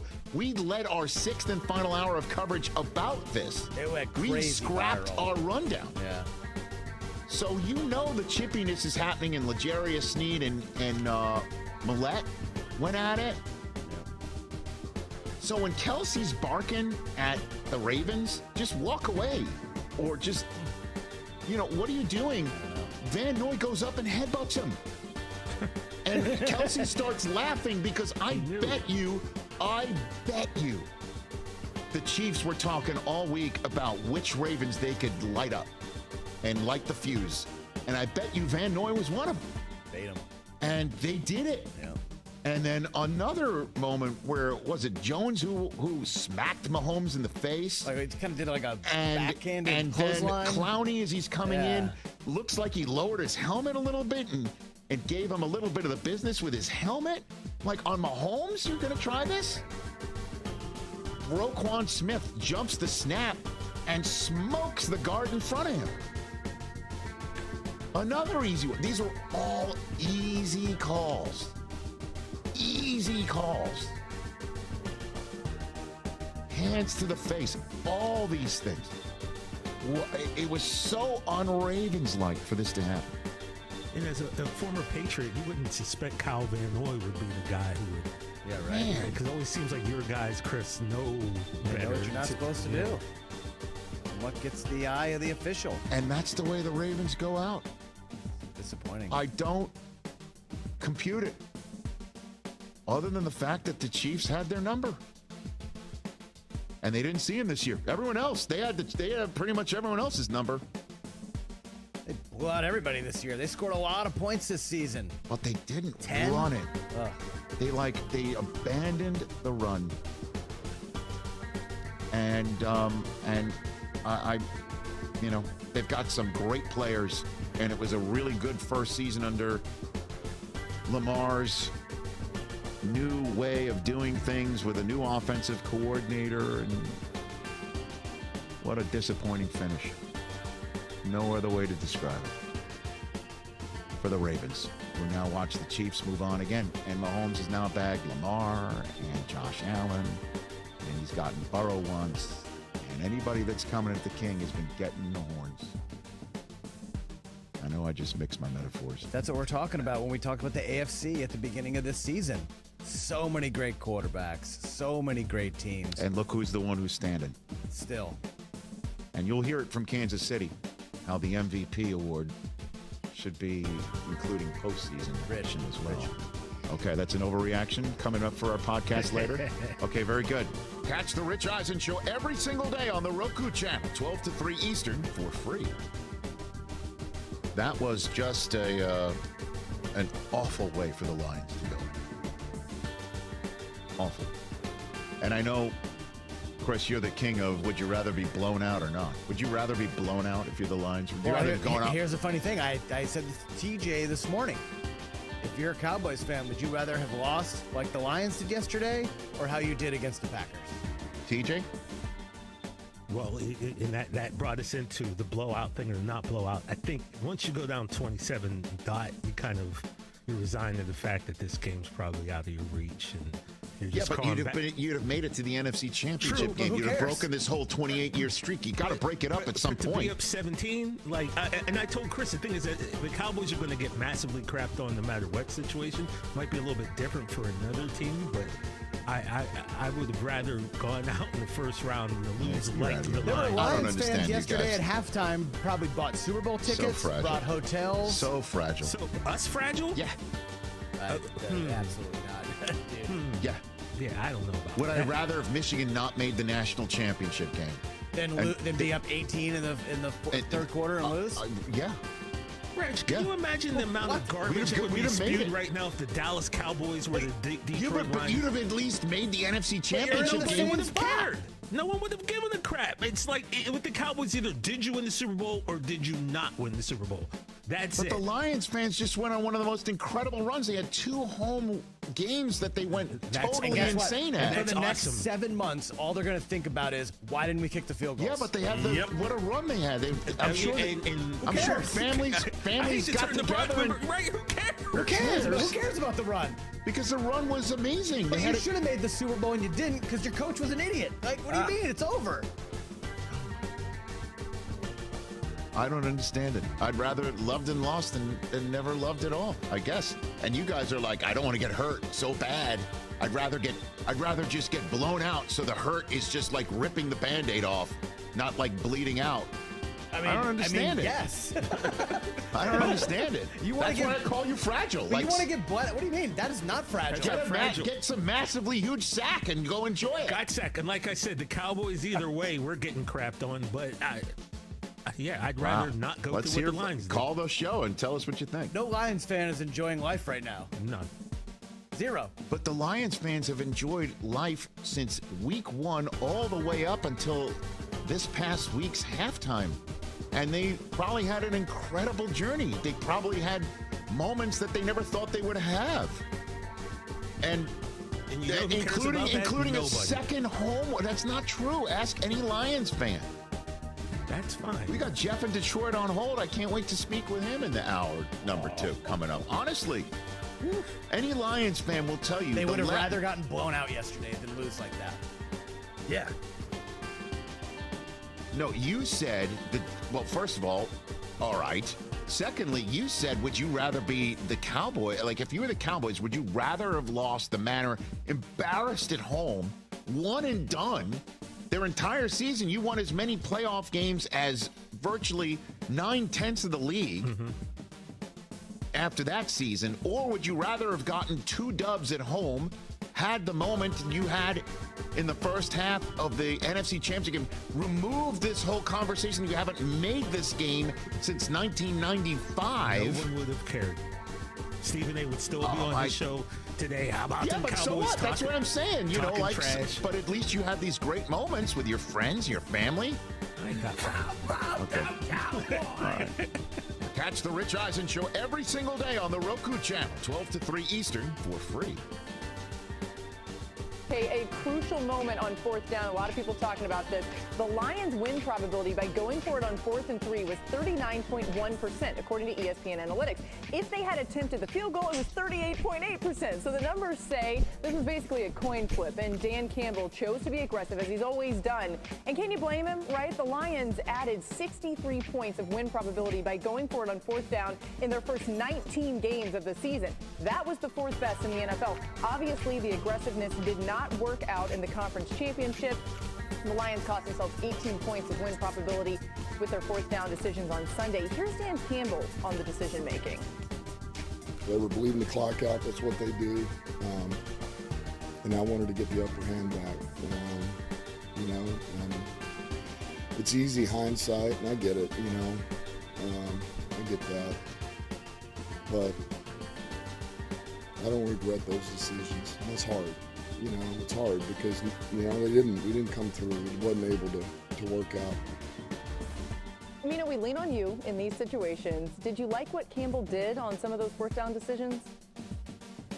I thought both attempts were defensible. Of course, we always just debate the ones that fail. They get the field goal at the end of the first half. You remember that instead of going for it, that could also be considered a decision. Not one that I disagreed with, to be clear.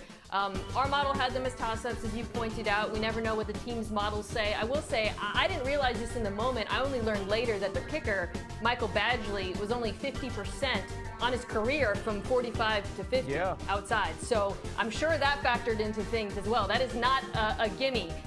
I do object to a couple of things Campbell did. On those plays, I was surprised that neither of them, they put Jared Goff under center, after he'd been killing them with the boot. In the second one, he was actually an empty, so there wasn't even the threat of a run. That surprised me. And then where I think Campbell deserved far more criticism and really should get the bulk of the attention today, much more so than the fourth down decisions, was running the football on third down at the end of the game. And then having to take the time out. Because at that point, time matters more than points. You're basically leaving it up to an onside kick, which essentially means the game is over, guys. So either you have to be aggressive throwing the ball and managing the clock, or just kick the field goal and wait. That, to me, was the worst mistake he made of the entire game, not the fourth down decision. Dan, can Dan Campbell overrule the call of Ben Johnson, or does he have to give him the leeway in that moment? I think you're giving the leeway. He's gotten you there. Here's my pushback on that call, and I know there's, fourth down conversations. In that moment, you're calling your best play. You're really calling. I've seen Detroit do that multiple times this year and run it in. Montgomery's in the game. You're calling your best play. I think if Jameson comes down and makes that block, it's a different story. So I think you're just telling him, hey, get us in the end zone, And I understand the vantage point of not having that timeout in your bag ends up being. I think it's really important. I thought both fourth down decisions were the right calls. Who are we? Our best units are offense, and who we playing against? San Francisco, we've controlled the game. You got to look at what ended up being the cause for that fourth down situation. Both third downs, you sit there and go, credit San Francisco for what they did. Both third down calls were good calls by Ben Johnson, and plays were made by San Francisco. In both fourth down calls, one's a drop, and one Armstead blows the play up. So I think if we take the step back, Dan Campbell, it's not black and white. Dan Campbell's going, who are we best at? Offense or defense? Offense. Who are we playing against? San Francisco. What's their weakest units? Their defense. And I don't want to give their offense the ball back. So I think that's who they are. That's how the game was going, and they were controlling the game. They just didn't make either of those plays. Dan, that's what I talk about, man. The aggression is who they've been, but the point is, the aggression wasn't the problem. It was the execution. Right. That was clearly players not making the plays. And these are plays that we think should be made routinely in the NFL. The other one was the third down that Reynolds dropped on the crosser. That was a critical play in the football game. But the fourth down, especially, and you hate to kind of surmise it in that because you don't want to put it on one player, but that is what Dan Campbell is thinking. And then these missed opportunities. The one to Jahmyr Gibbs, this route here to Sam Laporta. The Detroit Lions left this game saying we handed the San Francisco 49ers a win. Look, I know Brock Purdy was phenomenal, and we talked about it earlier in the show. But if you go back to opportunity after opportunity with the Detroit Lions, they gave this game away, man, because of poor execution. And they only ran it 8 times in the second half, but we'll get to that later. Yeah, I mean, the big thing is when people lose games, I've never lost a game and went home and went, man, we did every single thing correct. Right. When you lose games, there are going to be some things that you didn't do correctly. There are going to be some mistakes that you made. And I know nobody's probably going to agree with me. I hated taking some of those early shots. I know on one of the flea flickers, Jameson Williams had an opportunity to catch it. Josh Reynolds was held up because there was some pressure on Jared Goff on the quarterback throwback. Sam Laporta probably had an opportunity with a better throw. I thought the way that they were managing the game early with the runs, also with the smart throws inside the numbers when playing against zone, was such a way to not only burn clock, but continuously move the ball. And I felt like some of those early misses put them behind the sticks. To the points about execution, the Lions had 3 drops on Sunday. That's tied for their most in any game this season.